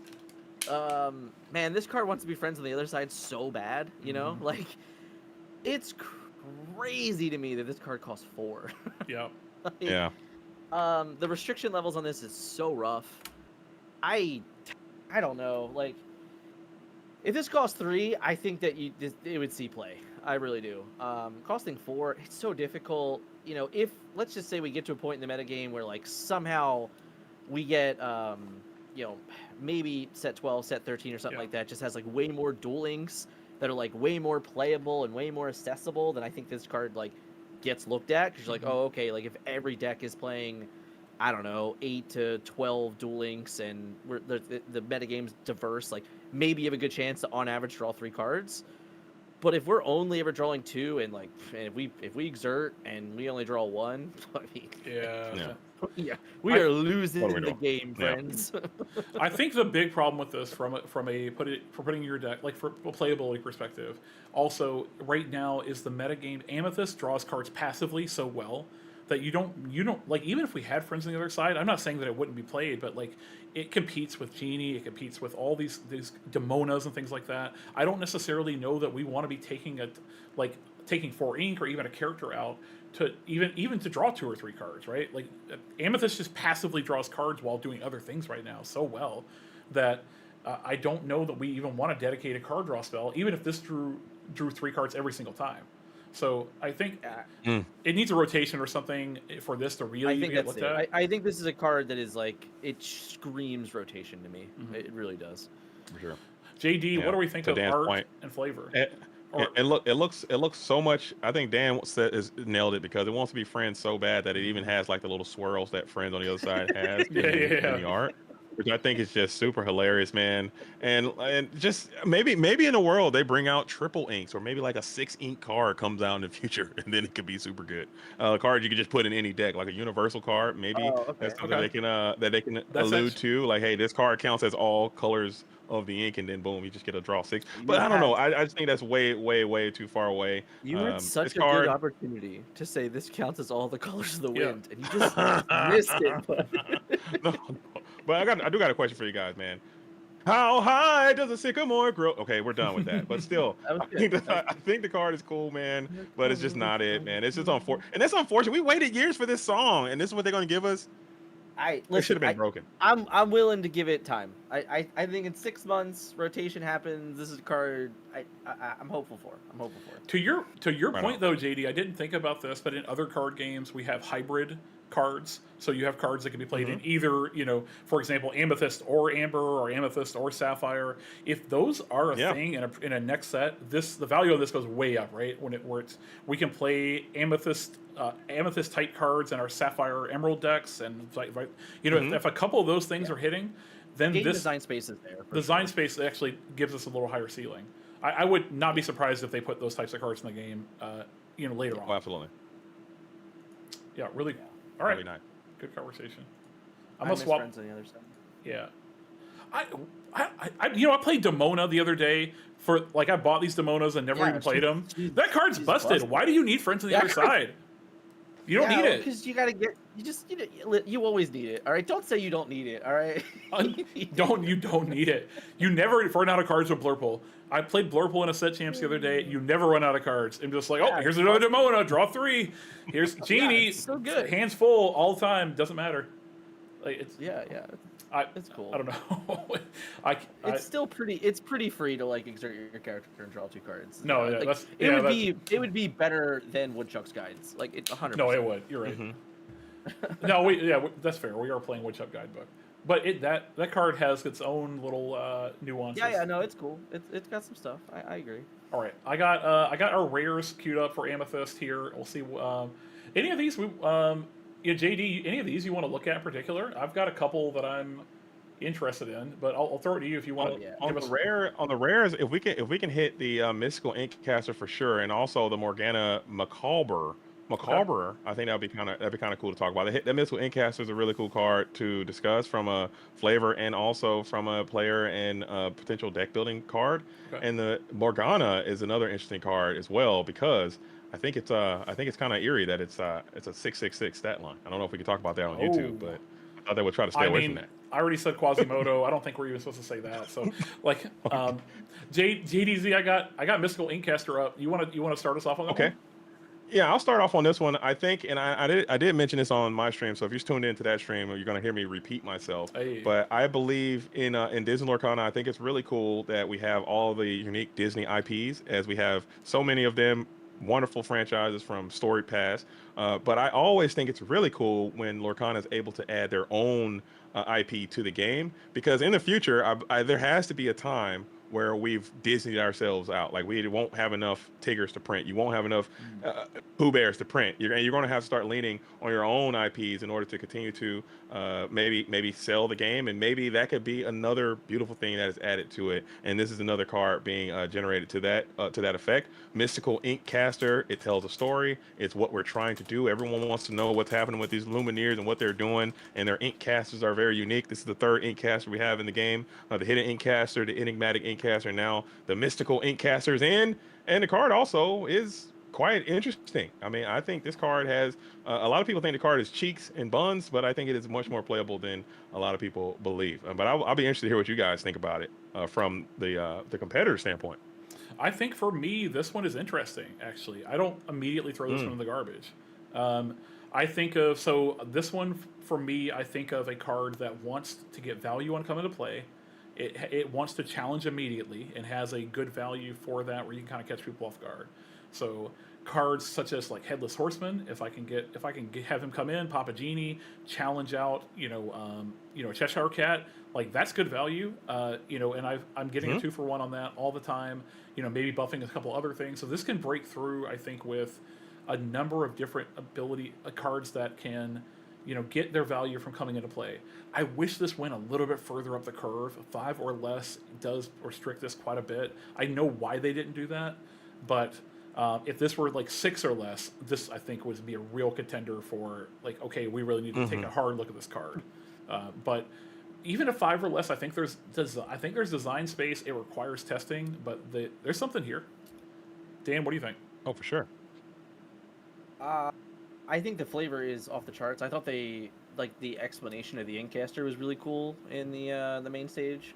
That was really interesting to hear all those like kind of fine points of that stuff. I do agree with like Lorcana items being like in the game is very awesome to see. I do strongly disagree with JD about the idea that they can't just print 100 Mickey Mouses and 100 Pooh Bears. Like they can do that forever, bud. Like that's keep sending it. Just keep. They're not like there's gotta be some terminal velocity on Disney. Every stuff's gonna have a Mickey Mouse. That's gonna be fine. There's got they're gonna run out. So I'm gonna drop something real quick on that note. Like I talked about, like they have so much space with Disney, right? So they can get it. They can get into. We were joking the other day. They can get it to Mickey Mouse Clubhouse. You just start having Britney Spears cards, and you got who was it, Justin Timberlake in there. We can dig deep. Yeah, man. I want Hannah Montana. All right, come there on. you go. Give me some Miley Cyrus in here. Let's we're go. tip of the spear. Right? You're right. You might be right. We're tip of the spear. Like, come on. And they're still at printing a them. Point though, if you can get enough Lorcana pure cards and maybe tell your own Lorcana story. Maybe they can make a Lorcana movie, Lorcana TV show, Lorcana thing, Lorcana on Disney Plus. That can go a long way. I think that could be dope. There's something there. Dan, you were talking about like playable. Is this anything? I don't know. We had that Madame Mim that did, I think, the exact same thing, and she never saw the light of day, and that was like a character with lore. Yeah. I have a real tough time believing that a 3-cost uninkable that you have to pay 3 to use it to cheat out for like 2 ink is going to be some like meta breaking thing. I'm not sold. But hey, I would love to be convinced. I would love to be convinced. I had a little hope in my eyes. Yeah, it's bad. Never mind. No, Fungus, you're wrong. Keep the hope, man. Keep the hope alive. That's what we need. We need a little bit more optimism. I think you're right, man. What about Bell the Accomplished Mystic? I mean, you come out. Just imagine you got a damaged character on board. Boom, you bring out the Bell, you pop, you rush. I mean, just think about it, man. So lock in, dude. The scenario where I could see this now that we're kind of talking through it, like, is, if there's a world where I want to put stuff in my discard, right? I want to get value on it when it comes in. I want my discard to be full, and I'm churning through my deck. There's a world where I could see that being a thing. So there are cards in other teams. This is how you get the Mirror Bell in your discard pile. There you go. There we go. Throw Lilo in here. Zombie Lilo. That's value right there. Challenge for 1. Yeah, man. That's it. That's it. That's what I want. Wait, I don't think you can play Mirror Bell under those conditions either way. think she Oh, still you're can't be right. played. Oh God! Back to the drawing board, boys. There's- Come on, guys. These are the types of cards, though, I do later on go back and look at and be like, all right, is this good now? No, it's still not good. But you do have to kind of gut check yourself with later printings for stuff that kind of has this kind of templating. I think the power level's probably not there, but yeah, this is probably the first card that I think that this comes up on. But they clearly self-protected future design space so much in this set. Like this 5 or less on this. We didn't talk about the emerald cards yet, but there's a couple emerald cards that have numbers on them that are very specific. They definitely safety net it for sure.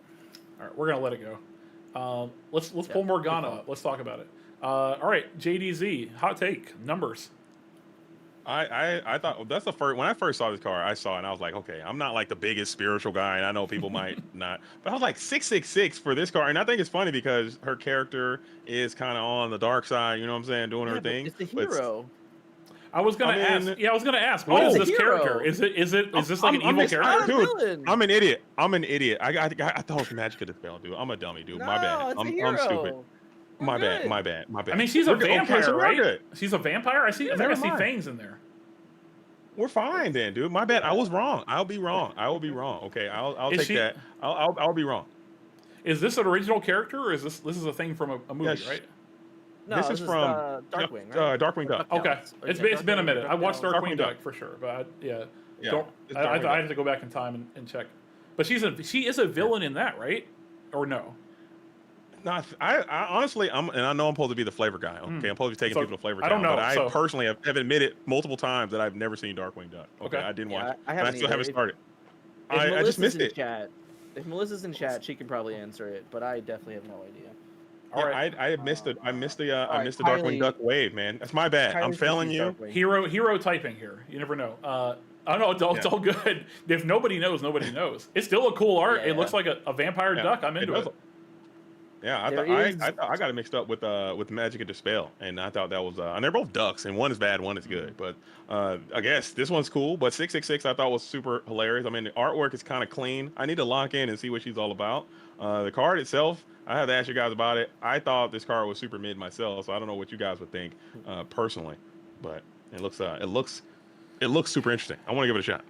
Yeah, I don't think we get to play this one, right? This is like dang it. In limited, it's fine. I think you play this in sealed and draft. I think you're pretty okay Sure. putting this in my deck. It's any of these kind of effects, like you can get really big value. I don't know what the shift one looks like for this either. I'd have to go back and check that too. idea. But I probably won't, like this isn't worth shifting. I don't care what the other card is. It's like I'd pay 6 though, just for the body and for the damage movement. Yeah. No, it's 1 damage. All right, never mind. Yeah, man, it's bad, bro. I'm not even out. Okay, all right, I rerun it. I'm out. Cool art. I like that we are exploring some dark themes though. Like we're getting vampire ducks and we're getting gargoyles. We're getting. They're not just sticking to the princesses and the squishy bunnies and the Lilos and the Stitches. They're hitting us with the Black Cauldron, and I got pulled up Witches of Morva. Like we're getting some good ones. We're getting there. Let's pull this Genie before we step off of Amethyst, and we're gonna run out of time, but that's okay. We're thinking we're having a good conversation, some fun ones to pull up here. Genie Magical Researcher is what I have pulled up. This is one I have also heard a lot of contention about, so I'm curious what the opinions of the room are. JDZ, you got any? You want to start us off on this one? Yeah, I'll hit it up, man. I like this card, and when I first saw this card got revealed, I saw a tweet coming in from Dragon Johns. He said if he had this card in the DLC, he would have won the whole thing. And I didn't see it then. I'm trying to figure out what he was going for on that, because I think the card is cool, but just based on everything you guys have said so far, it does have that boost 1, and it does seem like maybe you can get this thing up to a 2, and then he's gone, man.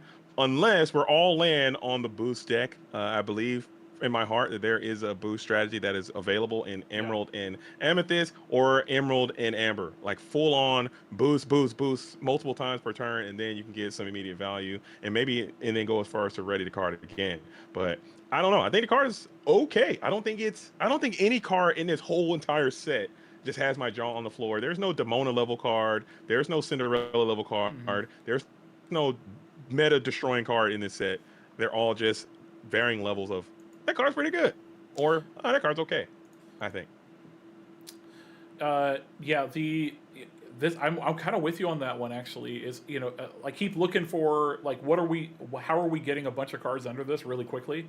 The fact that this does scale lore with that ability is very dangerous. Anything where we just get to do huge swings of lore at once, if there's some kind of passive effect that's giving you like extra boosts or extra cards under these, they obviously scaling with lore gives us a very high ceiling. Like anything that's giving you big chunks of lore or big chunks of cards are green flags or red flags, however you want to see it for me. So like, but like you said, I do this once, I quest with it, and it's probably gone for the most part. But it's on rate 3/4 for 3 with extra abilities is not that bad in terms of the floor. Dan, what do you think? Is this one playable at all? I have a feeling that in a month we're gonna wish this card was either Sapphire or Emerald. I think because it's Amethyst is what's gonna end up holding it back. But I think that it has all of the right things that JD's talking about. Like if there is a boost deck and Amethyst is included in it, I can't fathom there's a world where this card's not in it. It has a good stat line. It has a boost 1 is a big win for me. The snowball aspect of this card is kind of insane. So like, I don't know. I feel like I have hope that this card will be good. That's what I'll say. I'm hopeful that this card is good. As a control player, if this thing sits out and I don't have an answer for it, the turn after it quests, I think you lose. You're going to be frightened. Yeah. You will be 2 and then 3 and then 4. The game is over very quickly. That's very, very fast clock. So yeah, I mean, like even like let's compare it to like Vanessa, right? From the Whisper from set 10. In some ways, this could just be like a cheaper Vanessa, where you're like, all right, I answered a card with 1, and then I dropped a Genie and I boosted it, and then like next turn you're like, okay, I boosted, I remove your character, I quest for 3, and now like it's still there, right? Like it was just really cheap win condition that you could put in your deck. I don't know if that's win more or not, but like those are the types of win conditions that I'm like really in favor of. Is like this cheap kind of snowbally mechanic, and I think that that's what Genie represents. Okay, yeah, no, for sure. I think it has a very high upside, and we still have like 60 cards or something left in the set. So if there is a boost deck, for sure this goes in it. But Amethyst, I think, along the same lines as I talked about, like if we even had Friends on the Other Side, would we even play it right now? Like I think yes, obviously, but to my point from earlier, I think it's competing in a deck that's not just a boost only deck with a lot of valuable cards in Amethyst. So I don't know if we just shove this in our Amethyst decks. Niche. No. I definitely think it's most likely a niche, but I can incorporate it into decks right now and be like, okay, this could fill this role. I don't know that it's better than what we have, but I can at least compare it. So I think that there's got to be something that has a chance, in my opinion. Yep. In limited, this is insane. Oh yeah. So you don't have to. So in limited, you don't have to quest with this thing. You just leave it there, and you boost and you boost and you boost until you win the game. Like figure it out, bud. If you don't have removal, the game is over. For one, I am gonna tap 1 every turn, and I gain a lore that's just locked and loaded. This thing's insane. Yeah. So definitely play this. Never, not that I don't know why you'd ever cut this, but anyway. We did get an answer on Morgana. She is a reformed villain, is what they are saying. Okay. So hero. Shout out to my wife. Thank you. Yeah. Real ones. Yeah. Somebody's out here. I don't know, fact checking or what we're doing, but like, I appreciate it. Thank you so much. All right, I'm swapping us over to Emerald. Let's look at the enchanteds that we have revealed for Emerald, and I think this is where, or sorry, not enchanted. So let's look at the legendaries. Excuse me, which I think will end up being similar. And then one that we got revealed today. I think this one is Nutso. This is Todd Knows All the Tricks. So 6/6 for 7, shift 5, evasive, quest for 2. Twice during your turn, whenever this character is chosen for an action or an item's ability, you may ready him. I think if you get to do this thing, if you can get this out early, throw an improvise on it, use any kind of like repeatable effect, you're questing for 6, evasive.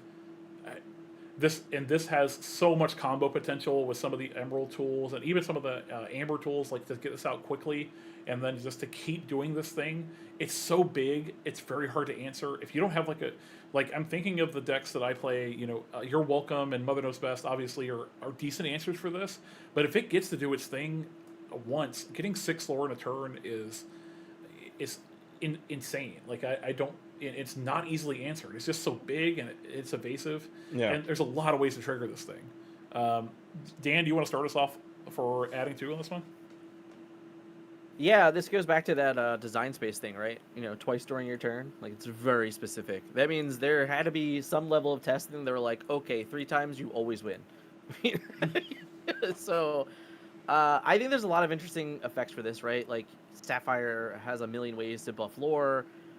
Amber has some ways to buff lore. So, like, there's definitely cards that interact with this very interesting. And, yeah, I'm curious if this is just like, hey... very similar to the Genie. Like, this is just like the control card that you just dump on the table eventually. You're like, okay, like this is gonna be the card that wins me the game. Or, if this is gonna be like some combo oriented deck that can come out with this. If you're able to get this guy to like a 3-4 lore and then ready him twice, I immediately think about the coils, right? Yep. Like ink, your item inks, and then you just choose this guy and you ready him. Like, that's super cool. Like, if Amber Coil all of a sudden starts seeing play to ready Todd, like, awesome, right? Like, I don't know. So yeah, I think the card's pretty cool. I think it is. I don't know that like there's any deck that right now that I'm like, oh, this is the deck that I want to put this card in. But I do think that there will be design space in your decks that you're like, hey, this is a perfect card that will end up helping me win the game. JD, what do you think about this one, man? And I think it's dope because we also have to mention that this is the first Fox and the Hound card. I mean, cards that they've added. This is their first trip into Lorcana, so seeing them come in, making a huge splash with some very powerful cards, I think that's dope off the rip. And I did mention that on my stream as well. I did mention that we saw the power line cards come in, and they were okay. I mean, they didn't really make that splash, but now it seems like they've upped the ante, and they want to see that these new cards, people seek them out and put them in their decks and play with them. Looking at this card, though, the Shift 5 seems like a steep cost. We haven't seen the other shift target. We did see the smaller Todd, but shifting a 4 onto a 5 seems cumbersome. It does not seem like something that is the best thing in the universe. And we did mention that grandma that we saw, the Widow Tweed. We saw her. She can add this thing right back to the field immediately. So if you can discard it, bring it back. That could be something there too, man. So I don't know. I think the card is absolutely phenomenal. I think it's great. It will be played, but again, it's not earth shattering. It's not ringing all the bells. It's super decent, and it will be a meta relevant card for sure. So I did want to bring back that Widow Tweed, and that's why I didn't talk about her a little bit earlier, because I think you got to have this card in context. Dan, to your point, like Circle of Life decks are getting a lot of tools. I think in this set in general, like between just repeatable draw discard effects and just a bunch of big bodies that we might actually want to look at reanimating.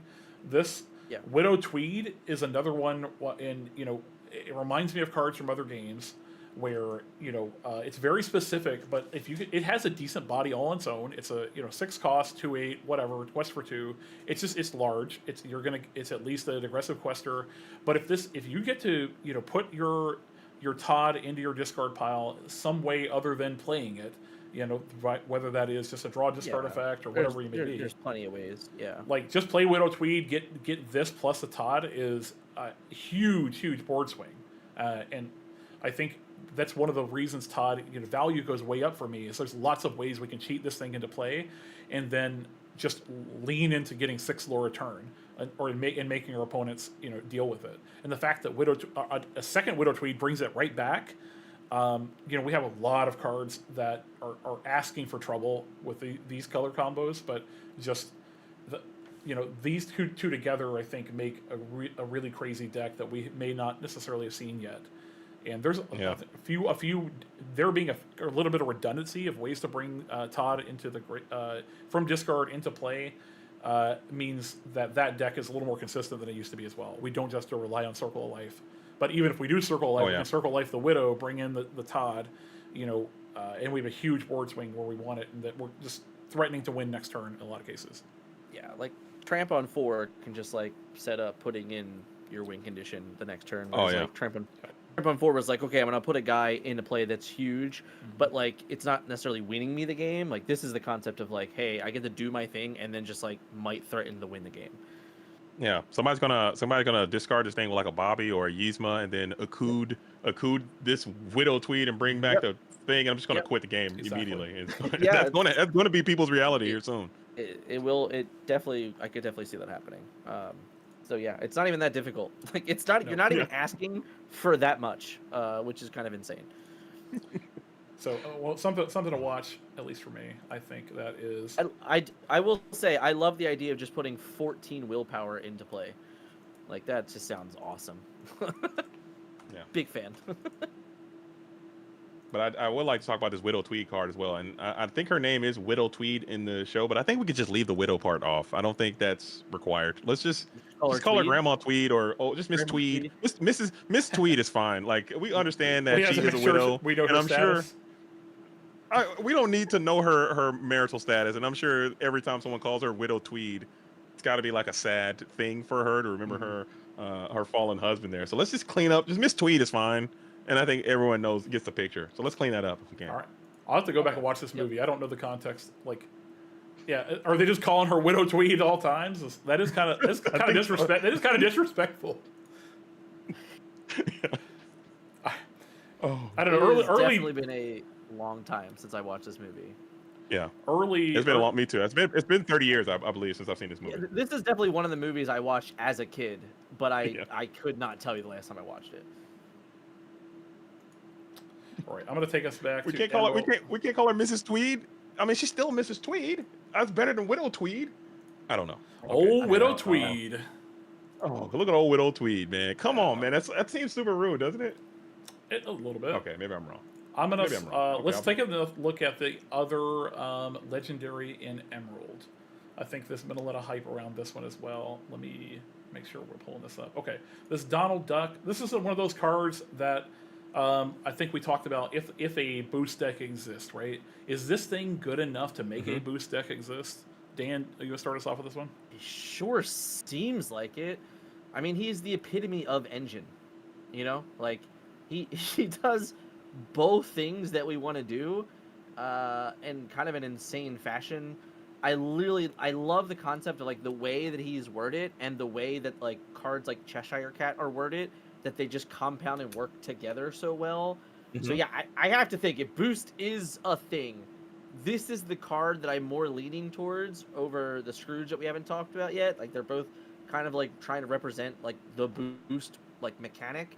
I think that this guy is boost. Like this card seems awesome and I love it on all flavors.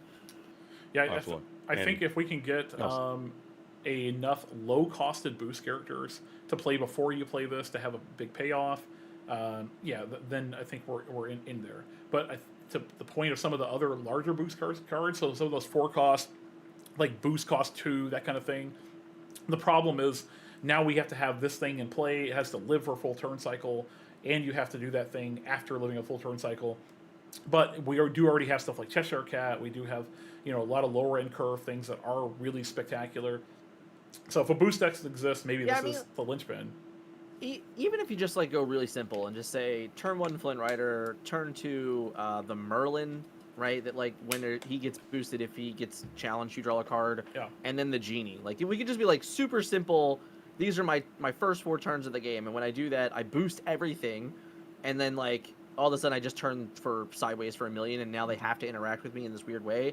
And when they interact with me, I get to do just like unfair things. Just value. I don't know. I think it's really cool. I think it's really interesting, and it's really pushing the mechanic that kind of like it didn't fall flat in Whispers, but there wasn't really just a payoff other than like, hey, this card is good because it has this like repetitive mechanic. This card's like, hey, when you do this repetitive mechanic, like you just go far and beyond. I think he's really cool. JD, what do you got on this one, man? I'm all in. Like I said, I believe, and just to Dan's point, exactly what Dan was saying, I think he's absolutely correct. They introduced the boost mechanic. Hey, this is training wheels. This is what we want you to do. It's a cool thing that you can do. Use it, don't use it. I don't care. Now we're going to this set. It seems like they want boosting to be at the forefront. There should be a boost a competent and capable boost strategy. I think Donald is going to be the anchor to that strategy. I think the card itself is super cool. I wish this set would have came out a little bit sooner, maybe around Christmas time, just to really feel the vibes of what they're trying to do with that Christmas Carol story that they're telling. This card is a slam dunk, man. I like it a lot. I think it's inkable, which this card could have easily have been uninkable and just completely tanked its whole life. But the fact that it is inkable, the fact that it is repeatable, I think it's cool. It's going to work great with Bambi as well. The card that I'm so high on. JD, I do want your opinion on something. Winterspell to me. What's that? All right, I have a gripe with this set in general. Please, Eric. We have a set that has so many Christmas cards, and it's Right. January, man. What are we doing here? Like, That was a throw. is That was a throw. there a missed opportunity here? Did we we could have marketed this thing? You know, if this slid places with Whispers in the Well, I think this got a perfect holiday lineup. What do you think about that? I think Did we miss something? Can't we argue that Whispers in the Well was like Halloweenish? I don't Yeah, know. Right. no, for sure. That was Which a vibe. after Halloween though too, right? Like that was a after Halloween But set too. These not all these cards, but some of the Christmas Carol cards were used to be revealed during Christmas when nobody at Robbinsburger was did. even in the office. Okay, all right. Yeah. I think we gotta let this go, guys. You can't win. every I time. want win to every time. agree with you so bad, Dan. But I think if we'd have just got this thing just a little bit to the left, just shift everything ever so slightly to the left, and we're Yeah. absolutely cooking. I Jimmy, think that is. you're in that office more than anybody else in this Yeah. chat or in the thing. You know how restrictive they are on all of these For timelines. sure. Like it's not gonna work. Like sometimes it works, sometimes it doesn't. It's close enough. And they for tried me. it. They tried it. I think They revealed the cards during the season. Like they gave us stuff to talk about. I don't know. Like it's life. they Like, they went for it's it. also a we Disney are card. still in winter. right. That's true, If that's they true. want to, guys, guess what? In December of next year, they can make all these cards in a D23 box, and then they can be all festive. And now they're already in the Run it game. back. Now it's just like D23 all over again. It's easy. It's just marketing later in the line. It's fine. You'll still get your Christmas wish. We did. Yeah. Obviously, there was a theory out there. I mean, maybe not obviously, but there was a theory out there that set 9 was supposed to be, chocolate and peanut butter was set 10, right? And there was a little bit of, okay, design couldn't push it out in time. Well, let's split it up and do something because we want to get the rotation out. That does read to me like, because if that had lined up a little bit better, we get the Halloween set before Halloween, we get the Christmas set before Christmas. I don't know. I'm conspiracy theory a I'm little with you. bit, but Yeah, and I think it would have been an absolute slam. I'm not saying it didn't hit. It didn't hit bad. Okay, it still hits pretty good. Yeah. We're still in winter, and the fall themed of the Whispers in the Well set. It felt fall, felt mysterious, felt kind of gloomy and dark. And now we're in winter. We do still kind of feel a little bit, but had it, just imagine how this thing would hit at Christmas time. You're kidding. It would have been crazy. It would have hit. It would have went over way better. I think. anyway, Still going to be great. very Still gonna be great. very minor You're problems. you're asking to Yeah. like high roll on like the high roll. Like Yeah. people are still excited. Like I don't know. Asking for a Disney Christmas miracle. Anyway, That's I got the bane of my existence on the screen here. This is so if we're moving over to the Emerald Rare, Super Rares. Dan, I think, knows what I'm talking about already. And JD, I don't know if you see me tweeting about this thing with my fellow control players earlier today. Mulan, Resourceful Recruit. Why is this a 1/4 that can quest for 6? I hate it. I hate this so much. Because they I have hate to it make so good much. cards, bud. All right, that's why. I gotta put Sisu back on my deck. Is what I'm. My first Be impression. lucky this card doesn't have ward on it, man. All right. Why is it a 1/4? It could. Cards exist. They can give this thing ward. Why are all the best aggressive cards also 1/4s? This is Yeah. nuts. I don't understand why you're complaining right now. You didn't make. This is You not have for a me. full This is not for board me. wipe. I don't understand. So, like, come Yeah. on, man. What? My full inkable board wipe is. I'm dead. I'm super dead. Mulan has killed me. It's over. Thank God. All right. Thank God we don't have to wait 20 turns for you to win with 2 T-pos. All right. Like, come on. JD, you want to start us off on this Yeah. one? I said a lot already. No, I gotta please. hold back a little bit. Listen. I know Fungus. This is giving you trauma already, and the set hasn't even come out. The Resourceful Recruit is already doing numbers. And when I saw this card first get revealed, my jaw was kind of on. This one kind of dropped my jaw a little bit. I mean, I've been trying to find that jaw dropping card. This one kind of did that. As my brain, as a player, started to just run wild on what you could do. If you can get this thing up to that strength that strength requirement, and then get that lore off, that 6 lore, and then you can maybe you came back this thing, or maybe get that riot going or something to re-ready this character and get another quest in. The game could just end like immediately. I think this card is super cool, but it is also balanced because it doesn't have a natural lore in its own, and it does require you to play a multitude of not so good cards to make this thing the best of its capability. All right, looking at the art. Hold on, I clean. got to correct one piece there. Oh, She does have a lore on her own. Tramp- She quests for 1. Yeah, she quests for her she power. quests for 1 I've heard that a couple times today. Okay. That's right. Right. But- My bad. Okay. You're right. No, you're not Tramp the only is one. a very good card. Yeah. Tramp's not a Tramp- bad card, okay? Tramp's a very good card. Just saying. I mean, you have to play other, like, if you want to, like, I see people with the ruby and stuff, and they got We don't need to play those cards. I mean, So- if you really wanted to really pop off with like some kind of super weird like OTK or one turn like super quest deck, you could Yeah, potentially do that, and it could work. And probably all of us sitting here will lose to that at some point. It will happen because I think it is just going to be a part of the game, and people will try it. Robin Hood stocks, people are talking about the the red song they have. Sapphire Steel before, so I mean it's like the same thing, right? Can you not with the Sapphire Steel hate, please? Shout out to the Please. Sapphire Steel cultists if you're out there and you're still loving Sapphire Please. Steel. You know, there's a community for you. Dan, you're a dogs player. Is this just straight up? So I have heard the argument that dogs may not even want to play this, and to me that's wild. But where are you at on that? I think I'm gonna be honest. I think that this is the type of card that when you read it, you should have the oh my, this can do dumb things. However, I will not be shocked if this card is actually terrible. Okay. Sadly, I just won't be shocked. Like, it is one of those cards that, like, when you do the thing, you'll be like, oh, yo, I did the thing. But the problem is that if you don't do the thing in, like, I don't know, 19 out of 20 games, you're like, what am I playing this card for? So that's kind of where I'm at. I think it's interesting. I think that, you know, dogs does really compile to the board and, like, do kind of, like, some insane things. But, you know, I don't even know if the dogs needs this card, if I'm being completely honest. Like, I don't think this is going to make or break any matchup unless we have to get really, really quick very early, which could be possible depending on the metagame goes. But in the end, I think this card is awesome. I think it's cool. I think that a lot of people will have a lot of fun with this card, so it hits on all of those levels. But yeah, I'm just worried that at the end of the day, it's going to be just too inconsistent. It's going to be too reliant on finding, you know, like your tramp off of a lady shift or something like that to retramp to all of a sudden like gain a bunch of lore in the end game. But what I will say is there is a world that just by putting this card into play, you have to put your opponent's on notice. Yeah. Like this card's in play, your opponent's like, man, if I don't answer that, like they might just gain 4 or 5 lore. I actually started comparing it to Go-Go. Yes. You know, like exactly. right now, I felt like Go-Go was a card for me that I just did not like in the Whispers in the Well metagame at all. I found myself gaining less and less lore with it all the time. This card, you have a little bit more control over what it actually can do, and that's the only thing I can think of. Like, there's a world where, like, hey, even if I only get 3 or 4 lore with this, that's probably more than I was getting with Go-Go. Yeah, I mean, for me, and I'm not a dogs player, but I've been killed by many dogs.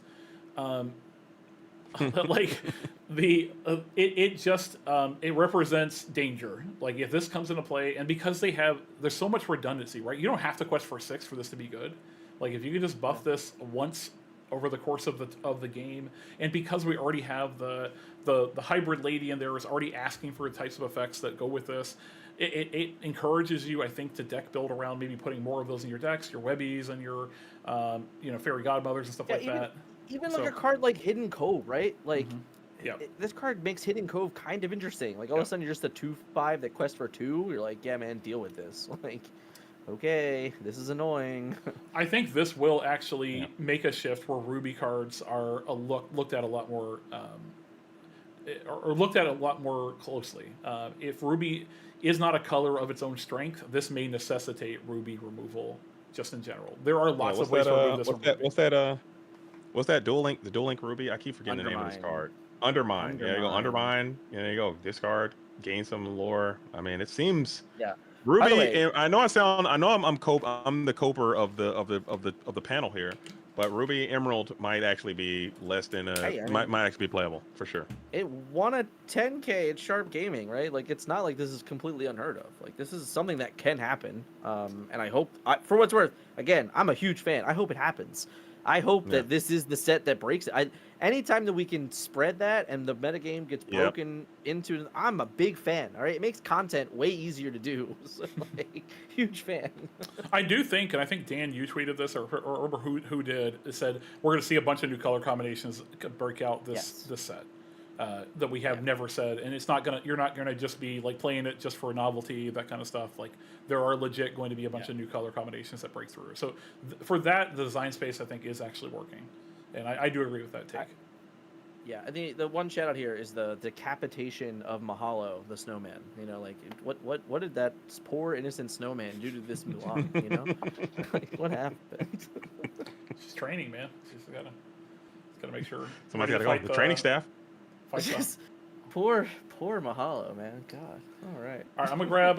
We're gonna push in towards kind of the end of where we wanted to wrap up here. We had some good conversation. Are we talking about Goofy? Are we gonna talk about this retro? Oh, we're gonna. All right. We're gonna Oh, do you? Goofy? Oh, okay. Let's. I do want to. Let's end with that. How about that? Let's touch on Goofy, and I want to talk about this item because I'm a big believer, but we'll end with that one. I got this Goofy. Which one are we on, guys? I got Goofy, Ghost of Jacob Marley. Ghost of Jacob Marley. Okay. So when this character is banished, each opponent chooses and discards a card for each card that was under him. 4/4, quest for 2, boost 2. I want to say some of the loungers are high on this card. It scales pretty well, but it's another one of these where we have to pay at least 6 before we get payoff. Is this is the fact that it's creating card advantage good enough for you on this one, Dan? So like, if we're living in a world where this is the card that I'm gonna play on turn 3, then the answer is maybe, because I really don't know what that best card is gonna be for Emerald Amber. That's going to be singing Akud or lanterning or whatever, like putting a 4-cost into play on turn 3. This is like one of the ones that are interesting because you can probably do that and then play a 3-cost on turn 4 and then boost this card. And then you're like really threatening the game a little bit interesting because now they have to answer the card you just played and they have to answer this, and at the cost of that they're losing a card. Yeah. So maybe because you're getting like an actual payoff and like it feels okay, and like you're still questing and moving your game forward, and you're like this card's gonna get a card and it's gonna get another card, right? Like Curse Merfolk never gets 2 cards, right? Like like it gets 1 card. So the idea that this card gets the card that's challenging it on average and gets a card out of their hand, like maybe it's worth the cost, but I'm still very hesitant because boost 2 is like still like just alarm bells. That's where I'm at. JDZ, what do you think about this one? I'm all in on the boost. You guys know me. I'm a boost boy through and through.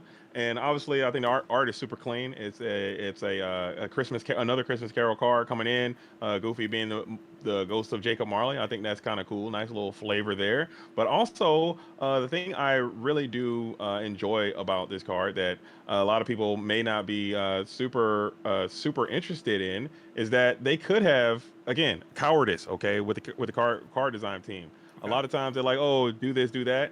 This thing just says when it's banished. They could have said when this card is banished in the challenge, or when this card is banished on your turn, or when this card. They could have put more stipulations on this card that they didn't do, and I think that is really cool when they do those kind of things. So now, if you Zeus this thing, or if you any type of way you want to get rid of it, okay, I'm taking your cards for that too. So I thought that was really neat. Okay, keep that same energy. Let's go ahead and flip over to another card.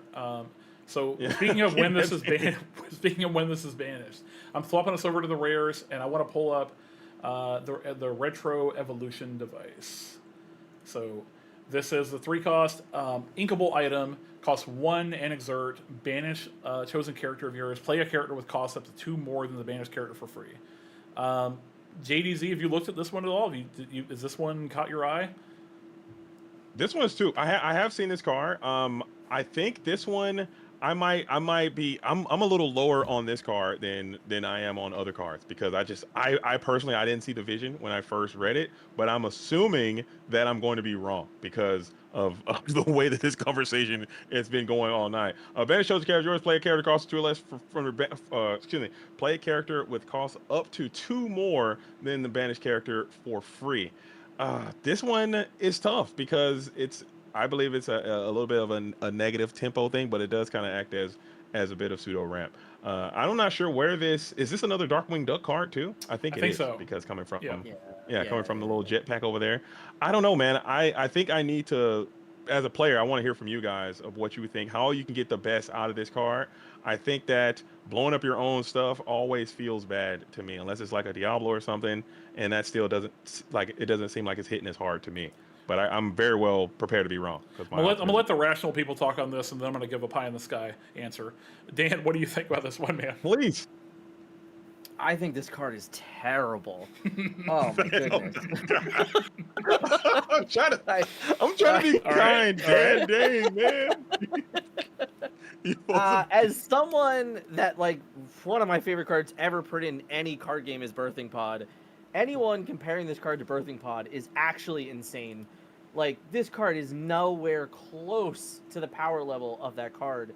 The fact that it is restricted to cards in your hand, the fact that we're paying so much for it, like, there's just, no, I'm out. Like, I just, I'm sorry, Fungus, I can't. All right, that's fine. You're gonna have to convince me to everything that this card's somehow good, but I'm not buying it. I'm ready to be sold. I'm ready to be sold personally. Please sell me. I'm ready to buy. I'm in a dealership. My wallet's open. I just need you to just get me over the finish line. Just sell me and I'll buy. I'm an easy sell. So the mad scientist, seller. The mad scientist in this community, and I don't even know that I'm one of those, but I am not alone. There's dozens of us. All right. So I see Sapphire Steel still. So. I see character for free. So like that. This is buzzword for me is, all right. What are the conditions under which I have to do this? Banish a character of yours, and then it's giving me 2 more than the original character's cost. So in this game, a couple of different things are happening that are not happening in a world where Birthing Pod. So Birthing Pod's a card from Magic, where you sacrifice a creature, you go search your library for a card that costs 1 more than the creature you sacrifice. Completely insane card. Could never see play in Lorcana ever. So I don't think this is a 1-to-1 comparison to that. There's no way you can do that. But the things that happen in this game that don't happen in Magic are that we have characters that can come in under the cost. So you have things that can come in basically for their shift cost, but have their red value be a higher value. So that to me is kind of an alarm bell of like, okay, what can I do to cheat things into play ahead of their time, or in such a way that I can tempo them out. And then I also think of cards with this where their value is front loaded. Right, so I think of Surfer Stitch. I think of Rabbit. Right, I think of things like Cinderella. Like Cinderella, Dream Come True is a card where the value in it, for the most part, is when it comes into play. It does leave behind a 2/3 body. It does leave behind all these things. So if we're talking about in the context of just blue green, which I don't necessarily know that this is the deck for it, but the signs are there for a situation in which I can. So here's my pie in the sky dream scenario, right? We ramp into Cinderella. Mm-hmm. Cinderella gets me an extra card off of her. So, and then my next turn, I'm singing Might Solve a Mystery off of my Cinderella, right? Maybe if we have enough items to make that worthwhile, or doing something with her, right? I'm getting some kind of value off of it before I cash it in after it's already, basically got me effectively 2 cards out of it, and then trading up even on the turn that I'm playing it. So on my 6th turn, I'm playing this. I get to activate it. I pop my Cindy and turn it into a 6-cost card. We haven't pulled it up yet, but there's a 6-cost Mickey that says discard when it comes in, discard when it leaves. And then turn after turn, I'm just generating more and more value. Now, a lot of things have to be going right in order for this to be a deck. So in our theoretical Amber version, my Surfer Stitches are replenishing my hand. I have throughput on cards. And then I'm cashing in cards to get big combos and playing things ahead of the curve, or playing multiple things ahead of curve and getting value there. I play a Surfer Stitch, I draw my 2 cards, I challenge with it, I cash it in for a Prince Philip, whatever it may be, or I sing a song and then cash it in for Prince Philip. So I think there are some dangerous markers on this card. That being said, it is inherently card disadvantage. So we have to make that up in the cards that we are generating with this card, and the fact that you can't build your entire deck around this thing and just never draw it. So your deck has to be good without this. Might solve a mystery, might be, and visions, and some of those cards might be a world where that isn't actually completely pie in the sky. The scenario where I'm ramping into Cinderella, I have 6 ink on that turn, right? I can play visions, find the thing, play this, cash in my Cindy for a 6 drop, and I'm basically at parity in terms of my ink spend that turn, and then my next turn I'm trading up. But that's the world where I see this is going to be really powerful. In an Infinity world, I think there's a lot of potential designs room there, especially if we're talking about our rabbits and we're talking our Cuscos and anything where comes into play, trigger, leaves play triggers, both things are recurring. This is gaining value on top of value. So it may not be there, but it reads as powerful to me. Not Birthing Pod, but Birthing Pod is ridiculous. The bar there is very, very broken low. in half. We can't have Birthing Pod, but this is also less than Birthing Pod, and does in a way is better in a Lorcana environment, or could be, right? I think the ceiling is crazy high if you can always have a healthy hand. That's the problem, though, is that the reason why Birthing Pod was broken is because it was your deck. So your whole hand is your deck. Where in this case, if you get the first stitch, if you draw 2 duds, you're like, oh, this card's just dead. And then is that first stitch the reason you won the game? Probably not, right? That's my problem, is that we have to create this design where you always scale up, and up. And the moment that at any position in your scaling you falter, you're like, oh, I paid 3 for that card that didn't do anything. That's where I'm at. Yeah. Okay. But I do think it's awesome. Are there cards in the card pool yet, like a Prince Eric type beat, or a card that when this card is banished, do something to your opponent, like maybe banish their stuff? Yeah. Then I can see a card like this having tremendous value. Well, there like the Donald, you're getting some... the Donald Duck, the Donald Duck boost mechanic. Oh no, it's on your opponent's turn. Never mind, doesn't even work. Yep. Yeah, I think it's tough. I think that there's a lot that has to happen. But if anything does happen like that, this is definitely a card that you will look at for the next year and a half, because through rotation, if we get those effects, when this is banished, do a thing, or anytime something reads when it comes into play does a thing. The Mickey Mouse is a good example. If you can trade from 4 to 6 and make your opponent discard a card, and then trade your 6 that makes them discard another card and then play an 8, that all sounds great. But when you don't do that, I just don't know what this card does. Yeah, I mean, I think your deck has to be good without. Oh, sorry, go ahead. Oh, go ahead, JD. Shout out to Mr. Sharif out there in the chat. You guys are rocking and rolling with the chat. Make sure you guys hit the like button and also subscribe to Fungus YouTube. But I'm gonna say that maybe you pop the baby Todd, you bring out the big lady, big out Grandma Tweed, you bring back the Todd. You're cooking. That seems like a vibe. And then you can shift the other Todd. But I will say, really cooking. The next comment there about Oswald, that's the first time where I'm like, yeah, okay, if Oswald puts in if Oswald ever puts this card into play for free, I feel so much better about it. But that's adding a whole other high roll to this. It's just adding a whole other level to it. I do think this could fit. Fact, if you put this into play with Oswald, you can't use it the turn you play it, because it comes into play exert it. So that's a little sad. I do think there may be an Amber Emerald shell for this. I think there may be a Sapphire Emerald shell for this. The deck that wants to play the Akud, wants to play some of these Reanimator effects. Maybe this is win more in that deck, but maybe it enables busted lines we didn't have before. In the Sapphire... I think that's the problem, is that somewhere along the line, a card's going to have to get cut. And I think, when you're building that card, this looks like the card that's going to get cut. That's just where I think I am. But, I am the biggest advocate for when this set hits, I'm going to play this card. There's no doubt about it that I'm going to be all right, I'm going to play 10 games with this card before I'm like, no, it's unplayable. But I just feel going into it, I'm like, after those 10 games, I'm like, okay, there's too many things that have to go right. I'm willing to give up, but I'm optimistic. It reads interesting to me, at least. I like the deck building space.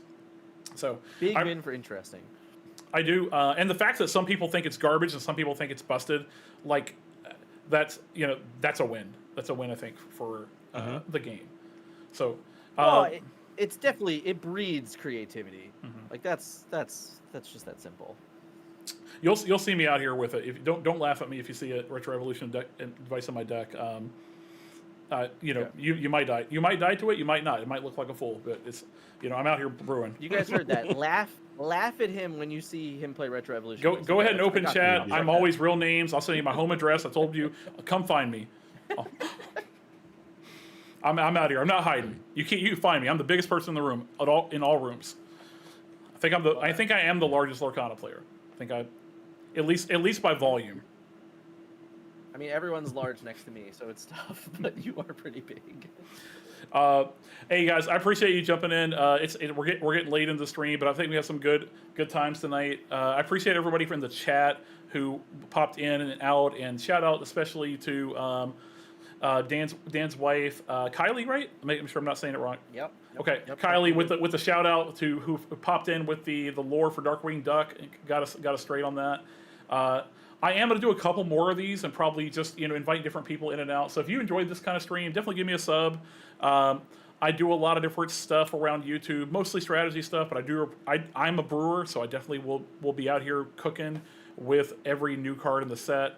I'm on the lower end of things, so if you want a pessimistic take on a lot of cards, that's usually where I'm at.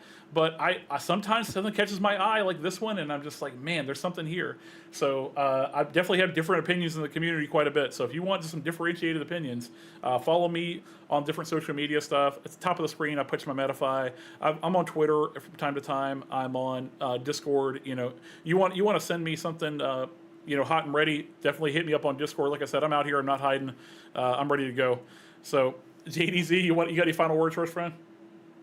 Yo, same thing. I really appreciate you letting me come through, Fungus. And you're the first person that's actually taken my offer. I'm like, hey, if you ever want to do videos together, hit me up. And you actually hit me up, and I really appreciate you thinking about me. And it was fun to come by and get some of your guys' insight, man. That stuff is always going to be incredibly valuable for me as a content creator, as a broadcaster. I really lean on what you guys say as top players and champion level players. So kudos to you, and I really, truly appreciate that. If you guys want to see more of me, I'm JDZ Quest everywhere on all social media at all times. You'll see me all over the place, probably at a tournament coming near you, locked in, laser focus as always, man. And what a great time. I'm excited for the set to come out. You guys have really remotivated me to get active into the dojo and see if I can carefully craft my decks and get active with it as well. Dan, any final words, buddy? I'm obviously very appreciative of being on here, having fun with you guys, talking about the set. I think it's, we're really close to the end game here.